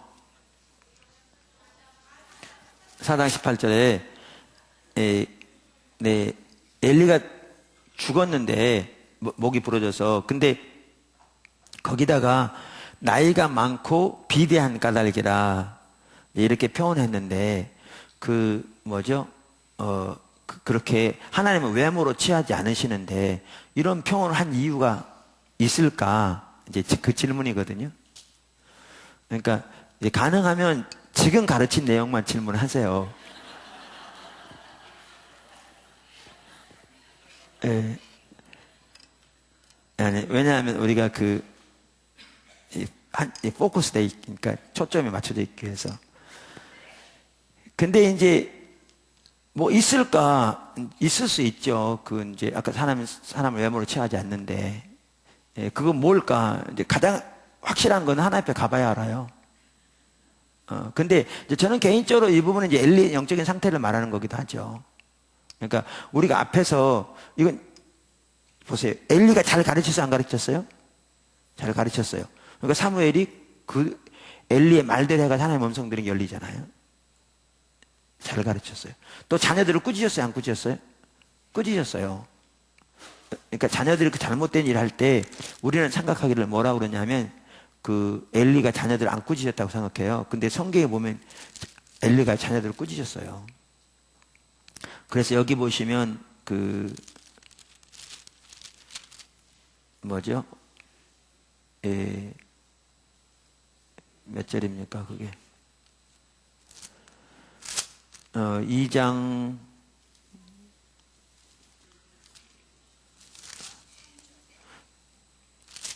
네? 23절. 예, 23절 보시면 엘리가 매우 늙었더니 그의 아들들이 온 이스라엘에게 행한 모든 일과 회막문에서 수종들인 여인들과 동침하였음을 듣고, 이제는 이런 악한 일을 행했죠. 듣고 그들에게 이르되 너희가 어찌하여 이런 일을 행하느냐? 내가 너희의 악행을 이 모든 백성에게서 듣노라. 그러면서 내 아들들아 그리하지 말라. 내게 들리는 소문이 좋지 아니하니라. 너희가 여호와의 백성으로 범죄하게 하는도다. 사람에게 범죄하면 하나님이 심판하시려니와 만일 사람이 여호와께 범죄하면 누가 그를 위하여 간구하겠느냐? 그게 꾸짖었어요, 안 꾸짖었어요? 꾸짖었어요. 그러니까 우리는 일반적으로 생각할 때 엘리가 자녀들 안 꾸짖어서 그렇다고 그러거든요.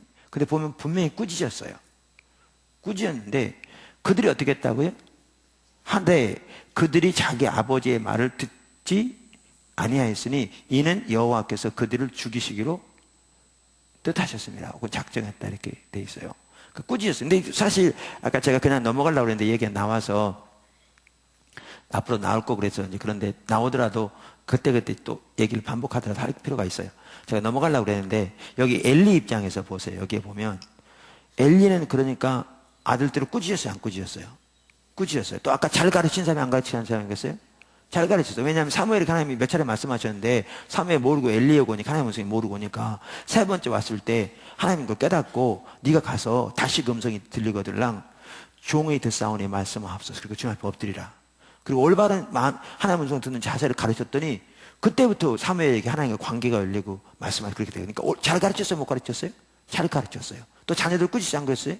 제대로 잘 꾸짖었어요. 뿐만 아니라 엘리는 종교심이 참 뛰어난 사람이에요. 그래서 언약궤를 내어놓은 다음에 거기 성경에 보시면요, 뭐 때문에 안절부절하고 있었냐면 언약궤 때문에 안절부절하고 있었어요. 언약궤 때문에. 여기 그래가지고 여기 보시면 그 4장을 한번 보실래요? 그 전쟁이 나서 이제 여기 죽습니다. 이렇게 3만 명 이상이 죽고 이제 그러면서 엘리 두 아들 죽고 또 언약궤 빼앗기고 그러면서 이제 한 사람이 이제 그 상황에서 오죠. 전쟁터에서 마을로. 그럴 때 이제 막 온 그 마을이 막 시끄러웠을 거 아니에요. 막 그러면서 13절에 보세요. 그가 이럴 때, 그 전령이 이럴 때는 엘리가 길 옆 자기 의자에 앉아 기다리며 그의 마음이 뭐로 말미암아? 하나님의 언약궤로 말미암아 뭐 할 즈음이라? 떨릴. 지금 뭐 때문에 안절부절하고 있어요?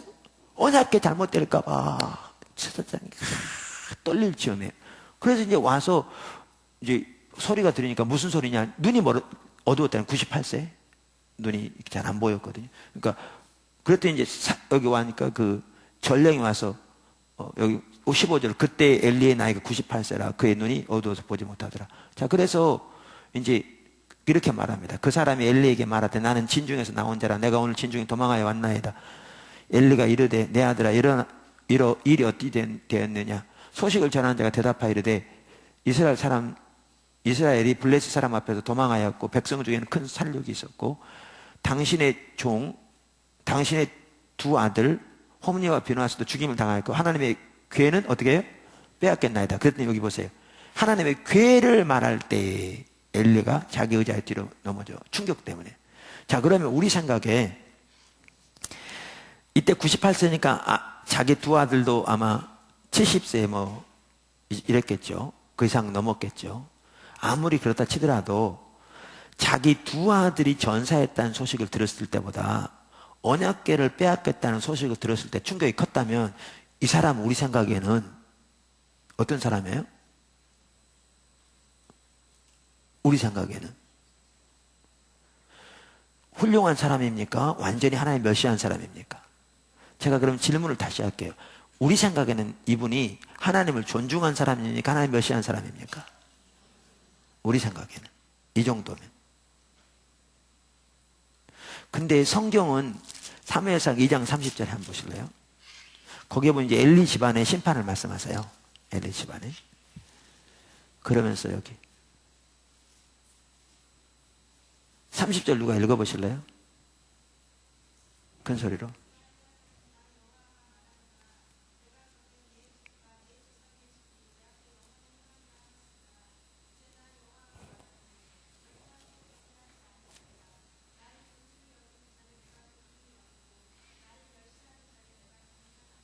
그러니까 여기에 보면 엘리는 하나님의 관점에서는 하나님을 존중한 자입니까? 멸시한 자입니까?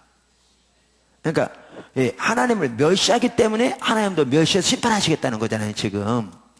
근데 우리 입장에서 보면 엘리가 이 정도면 하나님을 멸시한 자입니까? 존중한 자입니까?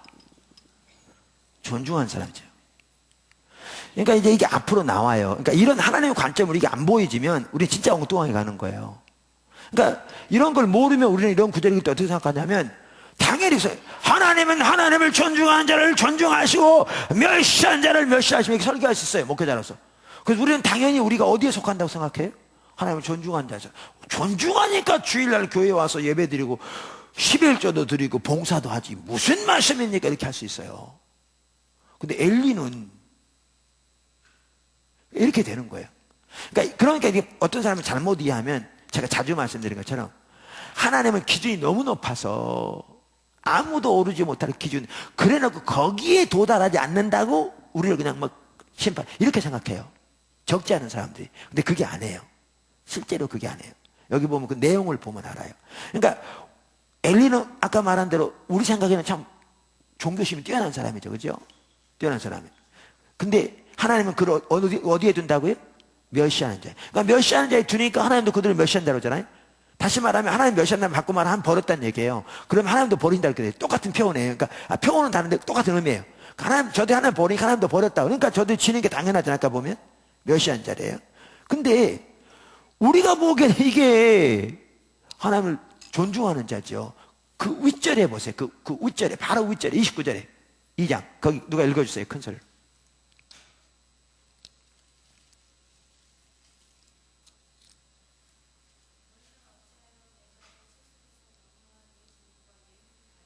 예, 여기 보면 너희는 누구를 가리킬까요? 여기 너희는 지금 하나님께 선지자를 엘리에게 보내서 엘리에게 한 말이거든요. 그러니까 너희는 이 말은 누구를 말할 거냐면 엘리와 그 아들들을 말하는 거죠. 예, 그 다음에 내 아들들을 나보다 더 중히 여겨. 이 말은 누구를 말할까요? 이 말은 엘리를 말해요. 이건 아들들 아니겠죠. 왜냐하면 내 아들들을 나보다 중이니까 엘리를 말하겠죠. 그러니까 우리가 이 구절을 들은 기억이 있기 때문에 자녀들을 안 꾸짖었다고 생각하는 거예요. 이 구절을 들은 기억이 있기 때문에. 근데 하나님은 그 다음에 읽어보세요.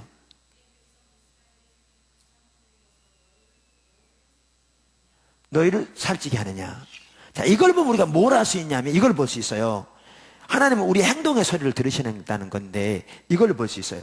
엘리가 할까 아들들을 꾸짖었어요? 안 꾸짖었어요? 꾸짖었어요. 근데 아들들이 들었어요? 안 들었어요? 안 들었어요. 근데 안 들었으니까 안 들었는데 여기 보시면 뭘 할 수 있냐면 몇 번 꾸짖었는데 안 들으니까 그대로 방치한 거죠. 그러니까 그대로 진행되도록 용납한 거예요.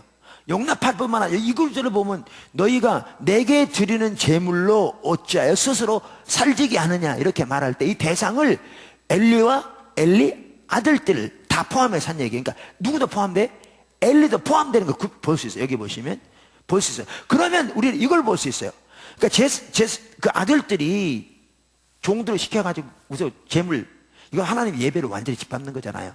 가져다가 고기 구워 먹고 뭐 삶아 먹고 볶아 먹고 자기들이 해 먹을 때 당연히 누구에게 갖다 드렸겠어요? 여기 보시면 엘리에게 갖다 드렸죠. 엘리에게. 그러니까 엘리가 꾸짖었을지 몰라도 실제로 삶에서는 그 먹었어요? 안 먹었어요? 스스로 살지게 하느냐. 98세의 노인이 비대할 만큼. 아까 그게 여기 포함되어 있는 거예요. 아까 그 누구 질문이 거기 나왔어요. 비대할 만큼. 육신의 눈이 멀은 것은 영적인 눈이 멀어진 것을 상징하는. 그러니까 실제 삶으로는 꾸짖었을지 모르지만 삶으로는 하나님의 예배를 짓밟고 있었습니다. 그러니까 높은 기준을 세워놓고 그거 못 들은다고 책망하는 게 아니에요. 그러니까 이걸 뭘 볼 수 있냐면 제가 아까 제사장들 얘기했는데 그 전쟁에 져가지고 돌아와서 그 누가 장로들이 말하기를 어찌하여 하나님이 우리를 패하게 하셨느냐. 벌써 눈이 가려지니까 뭐가 옳은 게 뭔지를 모른다니까. 오늘 너무나 많은 성도들이 그렇습니다. 목회자들이 그렇습니다. 문제가 있는데 왜 온지를 모르는 거죠. 이런데 그러니까 이제 그럼 언약궤를 가져다가 우리를 그것을 구원하게 하자. 말로 언약궤 구원하게 하자 이렇게 안 했겠죠. 행동이 그런 행동이죠 지금. 무슨 말이죠? 실제 하나님 의지한 게 아니라 이거 의지하고 있는 거잖아요. 언약궤 하자. 그럴 때 그걸 누가 내줬죠? 그 누가 내줬어요? 엘리가. 이걸 보면 엘리가 똑같이 눈이 멀어 있어요. 그가 하나님과 올바른 관계에 있었다면 절대로 이런 일이 되도록 용납하지 않아요. 그리고 이런 일이 뭐죠? 그 엘리가 진짜 하나님을 경외하는 자였으면 자기 자녀들을 꾸짖을 뿐만 아니라 그 자녀들이 그렇게 가져온 그걸 먹겠어요? 그렇게 안 할 뿐만 아니라 엘리가 하나님을 경외하는 자였으면 자기가 자기 아이들들을 말리다가 힘이 겨워서 저들에게 밀침을 당해서 자기가 쓰러져 죽는 한 있어도 자기가 제사장의 책임자로 있는 한 그런 일이 거기서 행해지도록 절대로 용납하지 않았겠죠. 무슨 얘기하시죠? 용납하지 않았죠. 그가 하나님을 경외했다면, 다시 말하면 그가 하나님 알고 사랑했다면 이거는 용납되지 않을 일이에요. 하나님의 제사를 짓밟는 일이 되도록 용납할 수 없는. 근데 잘 가르쳤고 종교심은 뛰어나고 꾸짖었을지 모르지만 실제 삶으로는 하나님께 드려진 제사를 짓밟는 일에 자기가 앞장서지 않을지 모르는데 동참하고 있었고 자기 주관 아래, 그러니까 자기 총 책임 아래 그 일이 이루어지는 걸 방조하고 있었고 거기에 동참하고 있었고 종교심은 뛰어날지 모르지만 하나님은 천리만에 떠나 있어서 영적인 관점이 완전히 가려져서 뭐가 참다운 신앙인지도 모를 뿐만 아니라 하나님의 백성들은 하나님의 길로 전혀 인도하지 못하고 그릇된 신앙의 길로 가는데도 그것을 방조한 사람입니다. 우리가 얼마든지 이렇게 될 수 있습니다. 뭐는 가득하면서 종교심은 가득하면서 이 시대에도.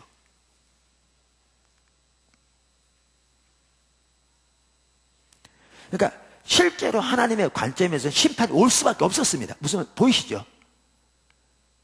하나님의 관점에서 심판이 올 수밖에 없는 그런 아주 신앙이 심각하게 타락한 상황입니다. 타락한. 근데 우리가 얼핏 보기에는 아주 종교심이 뛰어난 거죠. 이 시대가 그래요. 그렇게 하나님을 떠나 있으면서도 종교심이 진짜 뛰어날 수 있어요. 바리새인처럼. 그럼 우리는 그 종교심을 보면서 우리가 하나님을 버렸다니 말이 되느냐고, 하나님 버렸으면 이런 일 하겠냐고 이러는 거죠. 우리가 하나님을 멸시하면 주일날 예배드리러 오겠냐, 하나님 멸시하면 뭐 헌금 드리겠냐 이렇게 하는 거죠. 그렇게 했더라면 엘리 보세요. 엘리는 자기 두 아들이 죽는 것보다 언약궤를 빼앗기는 게 더 큰 충격일 만큼 그만큼 종교심이 뛰어났다니까요. 근데 하나님 앞에서는 철저히 하나님 버렸다니까요. 근데 모르는 거죠. 이걸 보셔야 시대가 보인다니까요. 우리가 보여요.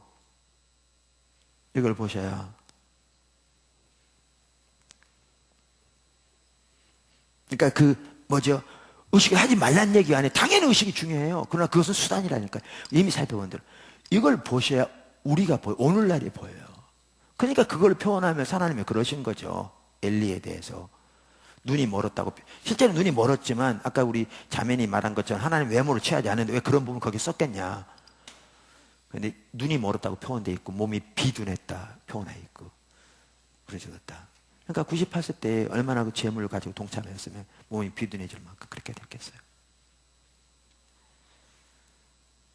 그러니까 오늘 잘 먹어서 살찐 게 문제라는 게 아니고, 물론 살도 빼야 되긴 합니다만 그걸 지금 말하는 게 아니에요.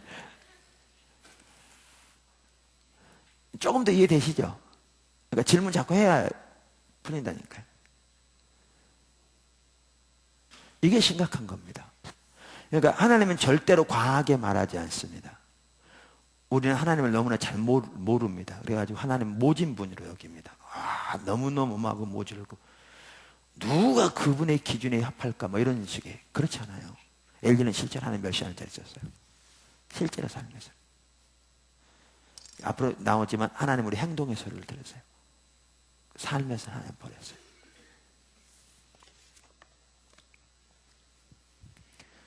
근데 이제 육신을 의지하는 거라고 그랬는데 여기까지 다 이해하셔야 되는데 한 번도 빠짐없이. 이런 데가 좋은 기회예요. 질문도 할 수 있고 뭐 설교 때는 그냥 듣기만 하잖아요.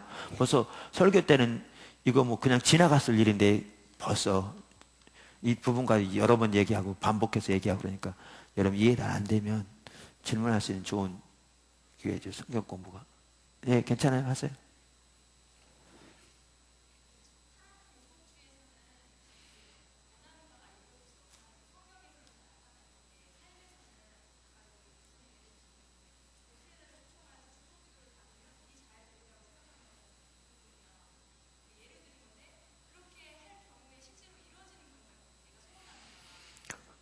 그러니까 이제, 뭐라 그러냐면, 지금 질문 잘 하셨어요. 그러니까 이제 뭐냐 하면, 하나님이 생명이 없다. 율법주의에서는. 그래서 이제 의식을 남용하게 된다. 이제 그렇게 해서 성경은 맞는데, 근데 이제 실제로 하다 보면 그렇게 하고 소원했는데 그게 이루어질 수 있다. 이제 그걸 어떻게 설명할 수 있냐. 이제 그 얘기거든요. 그래서 목회자가 할 만한 겁니다. 제가 이렇게 제 얘기는 뭐냐 하면 내가 이렇게 설교해들은 다 잊어먹고 또 질문하고 그러니까 이렇게 얘기했다 조금만 돌리면 이해가 안 돼, 잊어먹으니까. 그래서 목회자가 할 만한 거죠. 다 기억하고 모든 걸 한 번만 들어도 알아버리면 제가 어떻게 그냥 그럴 텐데 그러려면 훨씬 많은 시간을 제가 그냥 매번 새로운 걸 전하기 위해서 고민해야 할 텐데. 자, 근데 할 만한데 제가 그래서 주일날 여러 번 나온 것처럼 여기를 한번 보시죠. 예레미야 12장 한번 보시죠. 예레미야 12장. 질문 잘 하신 거예요. 이런 걸 여러분 질문하셔야 여러분들이 그 말의 그 의미를 더 알게 돼요. 12장 1절 2절 누가 한번 읽어보실래요?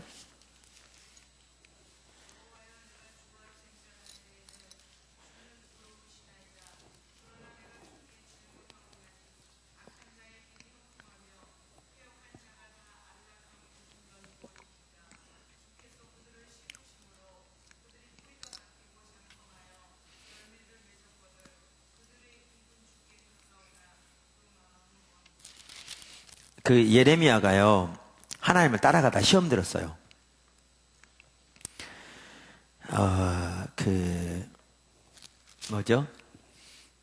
그러니까 예레미야 원래 그랬거든요. 하나님이 그의 10대 때 부르신 것 같아요. 어제 마이크 비클 목사님 얘기했는데 젊은이들 하나님께서 많이 쓰실 건 말하는데 성경에 보면 젊어서부터 쓰임받는 사람들이 꽤 있어요. 마리아도 그때 14살쯤 됐을 거고요. 왜냐하면 그 당시 14살쯤에 주로 정혼했으니까. 그 다음에 모세, 아마 그 여호수아도 10대였던 것 같아요. 여호수아가 아니라 예레미야. 그러니까 이제 하나님의 그를 부르실 때 그런 거예요. 난 어리니까 나를 이렇게 난 할 수 없다고 그랬더니 넌 어리다 하지 말고 내가 보낸 사람한테 가서 내가 전한 말만 전해라. 그러니까 이제 예레미야가 순종한 거예요. 근데 가다가 이렇게 말씀을 전하는데 쉽지 않았죠. 사람도 싫어하지 뭐 이래가지고. 그런데 어떤 일이 있었냐면 뭘 보고 시험에 들었냐면 자기는 하나님 중심적으로 한다고 이렇게 하고 있는데 여기 보니까 악한 자들이 형통하고 반역한 자가 평안한 걸 보고 시험 든 거예요. 여러분 우리가 주님 따라갈 때 시험 드는 아주 첫 번째 중에 하나가 뭐냐 하면 이 부분 보고 시험 들어요. 그러니까 목회하면서도 진짜 하나님 중심적으로 한다고 해가지고 그렇게 한다고 교회가 팍 되나요? 더 안 되죠. 사람들이 이해하지 못하지 뭐 힘들어가지고 그래 요즘 몇 명이나 모여 그럼 할 말 아무것도 없고 뭐 이러면서 주님 따라간다고 그러는데 전혀 그렇지 않은 사람들은 뭐 교회가 성장했다고 그러지 차를 샀다고 그러지 뭐 이러면 이제 시험 드는 거예요. 나는 뭐냐 싶으니까. 그러니까 이기스 목사님도 그 얘기 하잖아요. 그렇게 주님 따라가면서 보통 때는 잘 견디고 있다가 누가 한번 왔다 가거나 어디 뭐 목회자 모임에 갔다 오면 시험 드는 거예요. 왜 시험 드느냐? 이런 부분 때문에. 그러니까 하나님 주인줄 안 하는데도 잘 되는 사람 보고 시험 드는 거예요. 그러니까 그분이 많이 그랬다고 그러잖아요. 그 당시에. 하나님은 전혀 안 신실한 것 같아, 보기에. 그러니까 생각하기에. 그렇지만 하나님 신실한 분이니까 하나님은 신실하신다는 찬양을 수시로 불렀다고 그러잖아요. 예레미야가 시험 들었어요. 근데 왜 시험 들었냐면 여기 말한 대로 악한 자들의 길이 형통하고 반역한 자들이 평안한 걸 보고 시험 든 거예요. 그래서 불평한 거예요. 우리는 질문 안 해요. 불평해. 잘 보세요. 불평해요. 그래서 영어 성경에 보면 예레미야 불평 이렇게 돼 있고요. 그랬더니 하나님께서 14절 이후부터 보면 그들 심판하실 거라고 말하세요. 곧. 그러니까 이제 돌이키게 되는데 그러면 또 회개해 그래. 그랬어요. 근데 여기에 보면 이 반역하고 악한 자들이 누구냐는 거예요.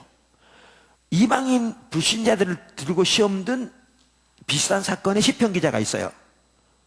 그래서 그는 이제 성전에 왔더니 그들은 심판대 위에 놓여진 사람처럼 미끄럼틀에 아무 때라도 심판은 떨어질 자리에 있는 걸 깨닫고 자기가 하나님을 그렇게 의심했다고 그러면서 시험 됐다고 그러면서 자기는 벌레와 같다고 뭐 이런 식으로 회개한 게 나와요.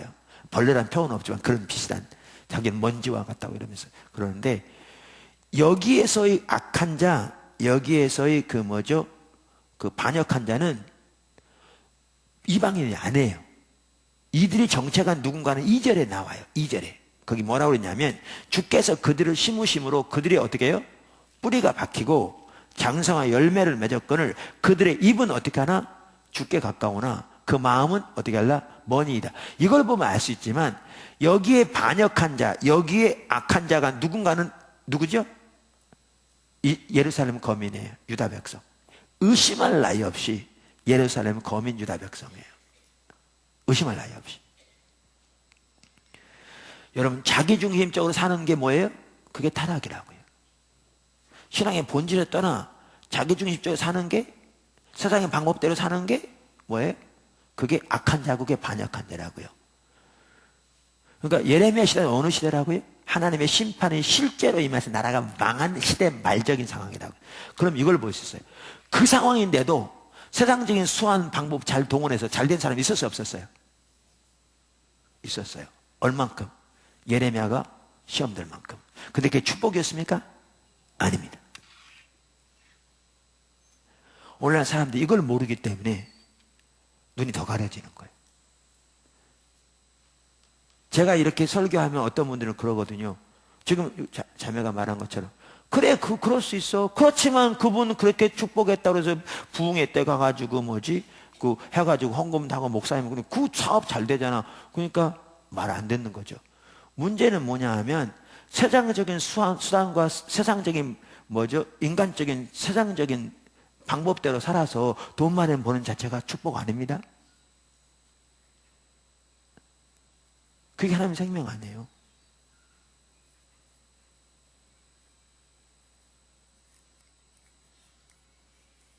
그 생명 안 해요. 그러니까 이제 나중에 기복신앙이 나옵니다만 신앙이 타락하면 어디로 가느냐 하면 복에 대한 개념도 바뀌어요. 신앙이 타락하면 복에 대한 개념이 어떻게 되냐? 세상에 잘 되는 거, 돈 많이 버는 거, 출세하는 거, 좋은 학교 이런 거면 세상에 그게 복이라고 그래요. 라오디게 교회 보세요. 나는 부자라 부여해 부족함이 없다고 할 만큼 부자였다니까요. 산업이 발달해서. 근데 그 교회는 예수님이 칭찬이 단 한마디 없는 교회라니까요. 그 자체가 복 아닙니다.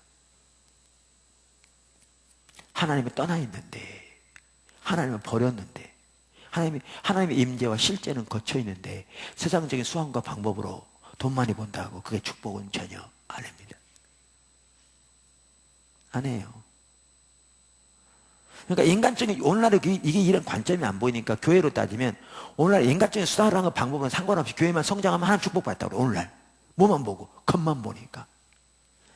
그렇게 말하면 이단 교회들도요, 수만 명 되는 교회들도 있고, 진짜 건물을 산성같이 지어놓은 교회들도 있는데, 그럼 진짜 축복받았네요.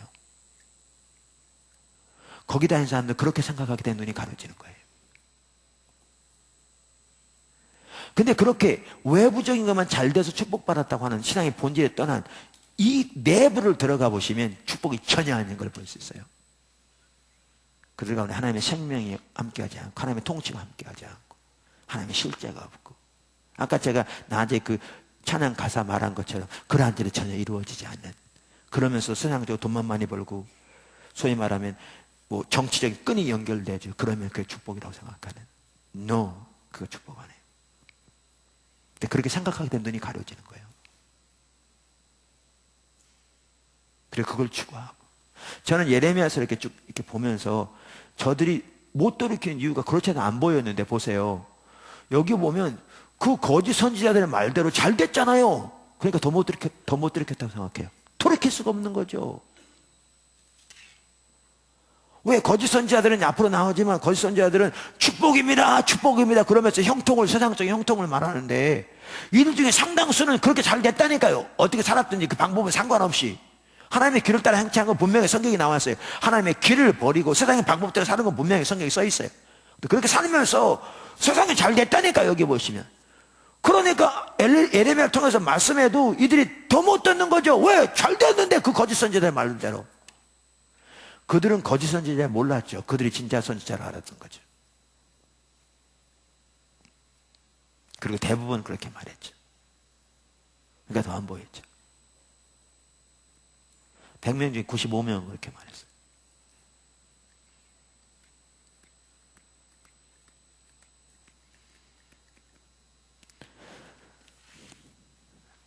그러니까 사람들이 이걸 보고도 못 깨닫는 겁니다. 못 깨닫는 거죠.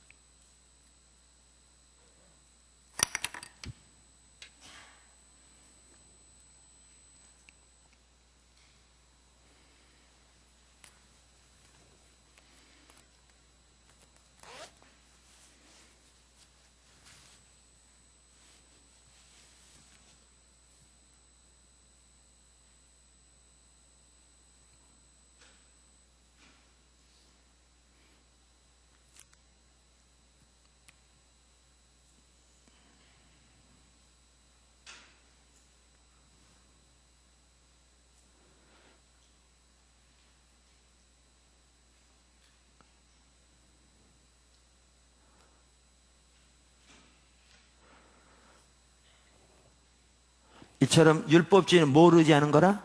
육신을 의지하는 거라. 그러면 가짜기 때문에 생명이 없습니다. 근데 세상적으로 인간적인 방법을 통해서 세상적으로 잘 된다고 그게 반드시 하나님의 생명은 아닙니다. 네, 그걸 보시죠. 제가 자세히 설명하는 시간이 좀 늦어서, 왜냐하면 더 진도를 나가야 되는, 왜냐하면 육신이 될 수 있는 게, 이처럼 제가 지금 설명한 것은 주로 뭐냐면 의식이었어요. 종교적인 의식. 그러니까 육신이 될 수 있는 대표적인 한 가지가 뭐냐면 종교적인 의식이에요. 이렇게 의식을 의지하는, 실제로. 그러니까 하나님을 의지한다고 그러지만 실제 하나님의 관점에서 의식을 의지하고 있는 거죠. 의식을. 예배를 의지하고, 기도를 의지하고, 헌신을 의지하고, 어떤 그 의식을 의지하는 거죠. 문제 이해하시죠? 이게 가짜라고요. 그러니까 모양은 비슷해. 다 하나님께 예배를 드린다고 그러고요. 근데 문제는 실제 가치관에서는 의식을 의지하는 거예요. 사람은 하나님 버린 채. 종교심은 가득할지 몰라도. 이렇게 되는 거예요.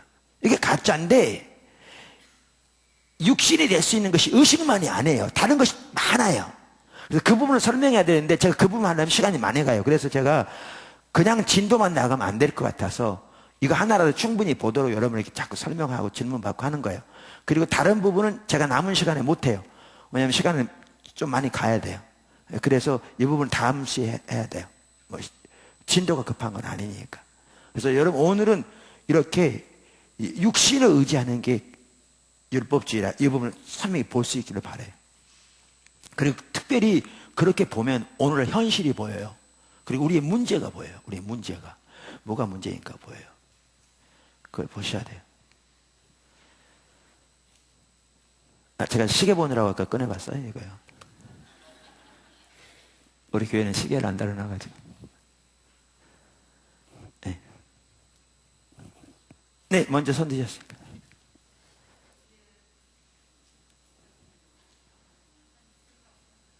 잘 안 들립니다. 네.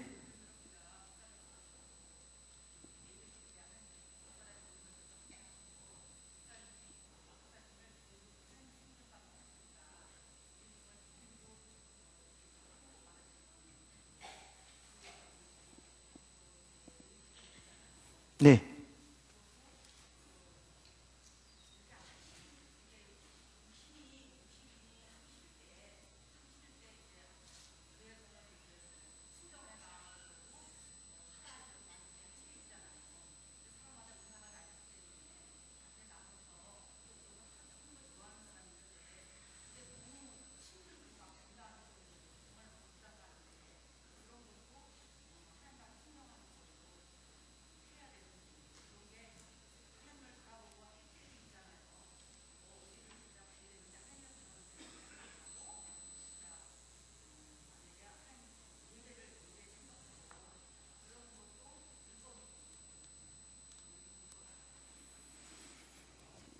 그러니까 질문이 여러 가지였어요.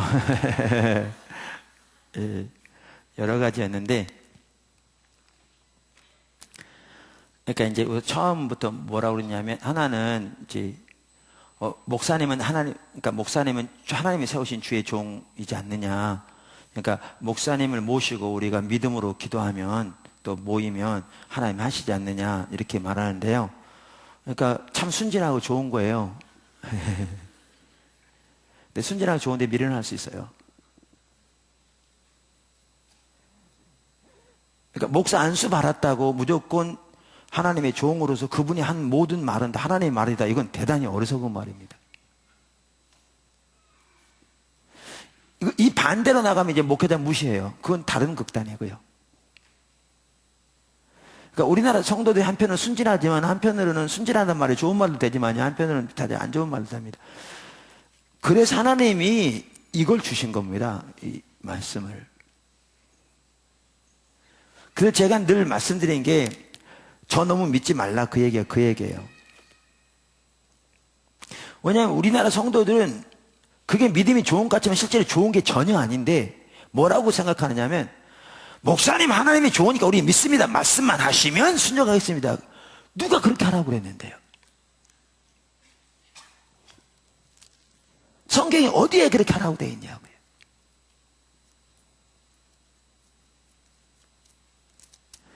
그러니까 사도 바울이 말씀을 전했을 때에도 뭐죠?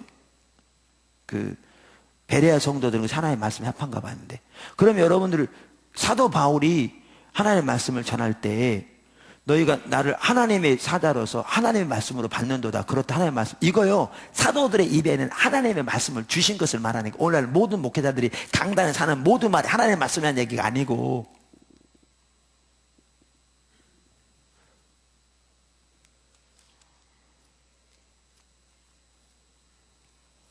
그럼 오늘날 목회자 중에 A라는 목회자는 이렇게 말하고 B라는 목회자는 이렇게 강단에서 말하는 둘이 상반되는데 그럼 하나님 말씀이면 그럼 어느 게 옳은 거예요?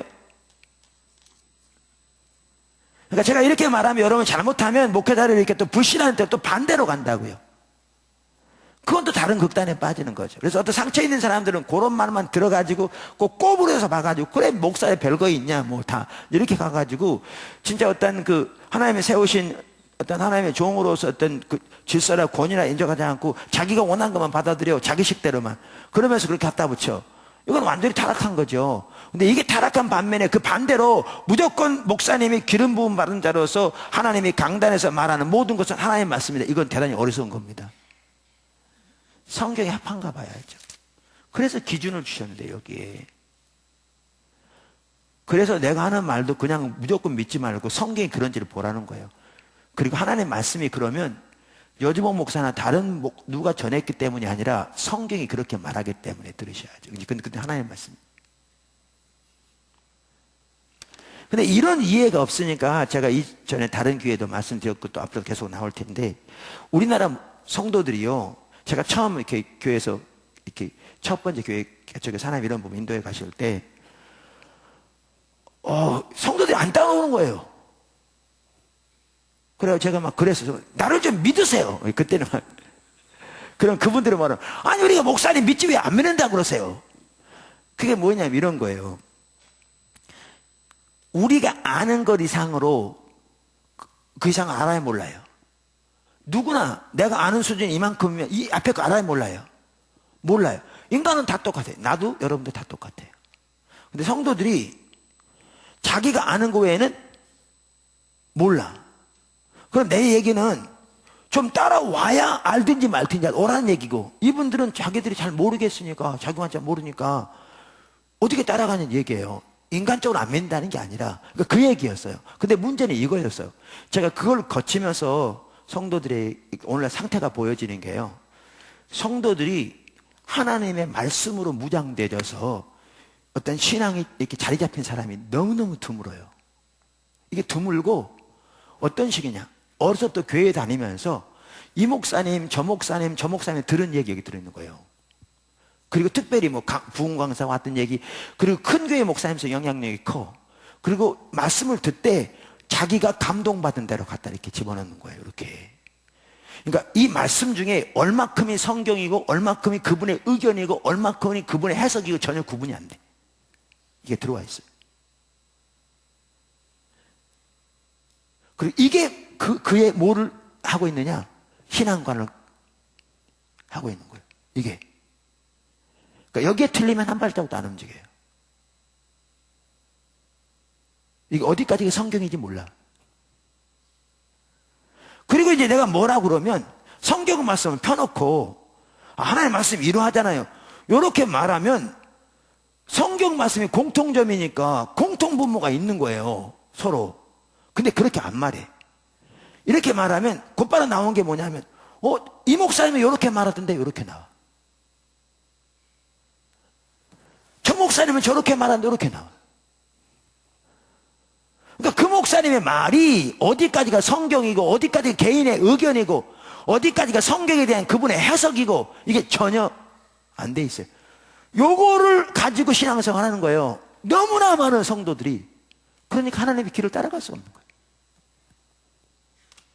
따라갈 수가 없어요. 여기에 편승하는 게 아까 지금 성도들이 말한 것 같은 거예요. 뭐냐? 목회자가 하나님의 기름 부은 자니까 그 말씀 순종하면 대단히 귀한 일 같지만요, 그게 균형 잡히지 않으면 무지한 거예요. 그러고 있는 거예요. 그래서 포도나무교회 오면 다른 교회 장로님 하신 분들, 했던 분들이라도 기초 성경 공부도 다시 하라 그러잖아요. 제가 할 수 있으면 오늘 예수 믿는 분들이 공부하는 그 공부 다시 하라. 왜요? 그만큼 성경적으로 무장이 안 돼 있어요. 오늘날 대부분은 거의 안 돼 있어요. 그러고 있는 거예요. 그러면서 한다는 얘기가 맨날 그런 얘기예요. 어떤 목사님이 이렇게 얘기하던데요. 아니, 그러니까 그 목사님이 중요한 게 아니라니까. 저한테 가서 여주봉 목사가 어떻게 다른 사람한테 얘기하지 마세요. 그게 어리석은 거라니까. 제가 가르치는 내용이 성경적인 걸 보시고 성경에 합하면 성경 말씀을 받아들이라고요.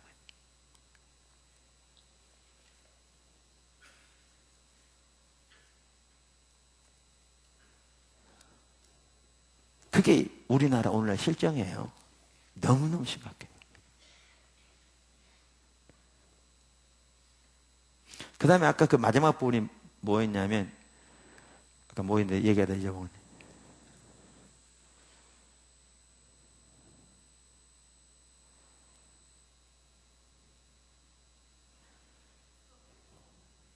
아, 예. 그래서 뭐죠? 근데 사실은 이렇습니다. 그 균형 잡히는데, 모든 인도는 하나님과 나와의 관계에서 순종하는 거죠. 하나님 말씀에 이렇게 순종하는 거고요. 그 다음에, 우리가 하나님 사랑하면 우리 할 수 있는 범위 내에서 당연히 하나님 일에. 그러니까 모든 게 균형 잡혀야 되는데 자칫 잘못하면 어느 한쪽으로 취하면 그렇게 되죠. 그러니까 문제는 뭐냐면 힘들어 죽겠는데도 무조건 해라. 그것도 잘못이지만, 자기 마음에 들지 않으면 하지 말라. 이것도 잘못인 거죠. 네. 잘못인 거죠.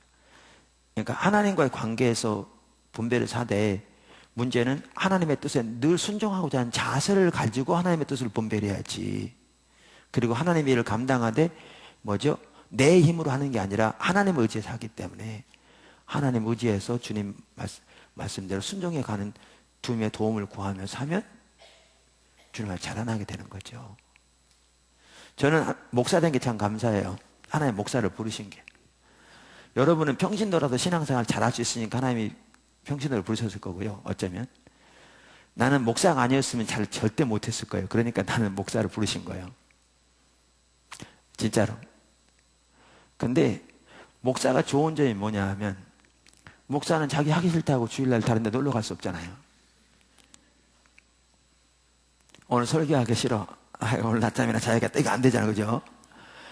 내가 평신도에 있다면 어쩌면 그렇게 했을지 몰라요. 아이고, 오늘 날씨도 춥고 그런데 방은 따뜻한데 좀 자야지 그랬을 텐데 나는 그 정도 수준밖에 안 됐을 텐데 여러분은 평신도라도 주일 예배 잘 드릴 텐데 그래서 그런 건데 나는 그럴 사람 같으니까 목사 안 되면 안 되겠다 싶어서 목사 시킨 거예요. 근데 그렇게 하다 보니까 어떻게 되냐 은혜를 주신 거죠. 제가 관계 문제도 가끔 말씀드렸는데 하나님 저 관계 다루실 때요 제가 평신도에 있다면 절대 안 빚어졌을 거예요. 왜? 여기 없으면 다른 데 가면 되죠. 이 교회밖에 없냐? 뭐 여기 가버렸으면 될 텐데 목사가 그렇게 할 수 있어야죠. 싫다고 가면 받아준 데가 있어야지. 그러니까 죽자사자 여기서밖에 할 수 없는데 그러니까 자기는 잘 안 되는데 그러니까 이제 주님 찾고 구하고 도망갈 길이 없으니까 그래 찾다 보니까 바꾸시고 빚으시고 그런 거죠. 근데 그처럼 주님 따라갈 때 퇴로가 없는 자세가 필요해요. 다른 길이 있다고 생각하니까 안 빚어지는 거예요. 이리 가버리고 이리 가버리고. 그래서 그 균형 잡힌 얘기인데 그 두 개가 같이 가야 옳습니다. 무조건 하라는 얘기도 아니고. 그래서 자, 육신 율법주의에 대해서 설명드린 거 이해하시죠? 아까 누가 질문 또 근처 했었는데 네네.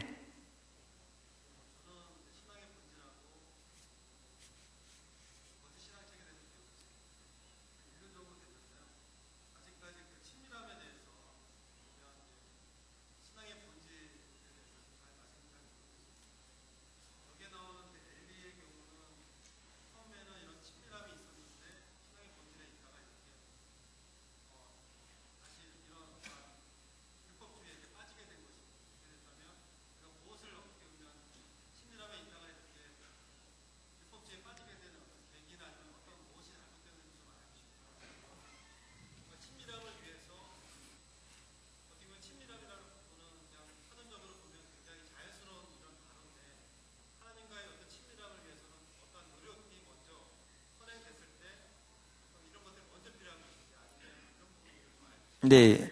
그러니까 똑똑한 사람은 항상 질문을 빨리 해요. 친밀함이 이제 앞으로 나중에 나옵니다. 이제 그래서 질문 너무 빨리 하신 거고요.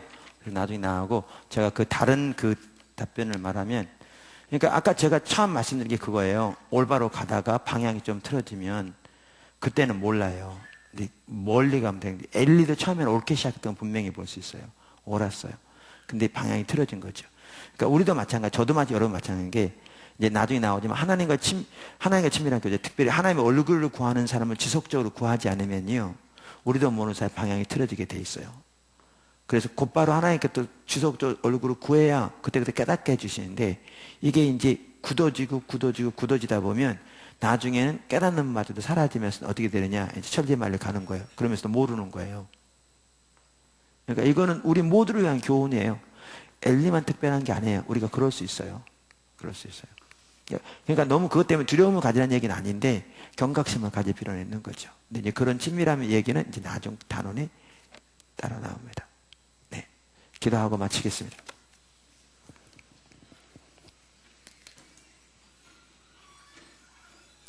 주님 우리를 도와주시옵소서. 이것을 모르시는 한 분 한 분을 예수님 축복합니다. 영적인 분별력을 축복합니다. 깨닫는 지혜를 부어주시옵소서.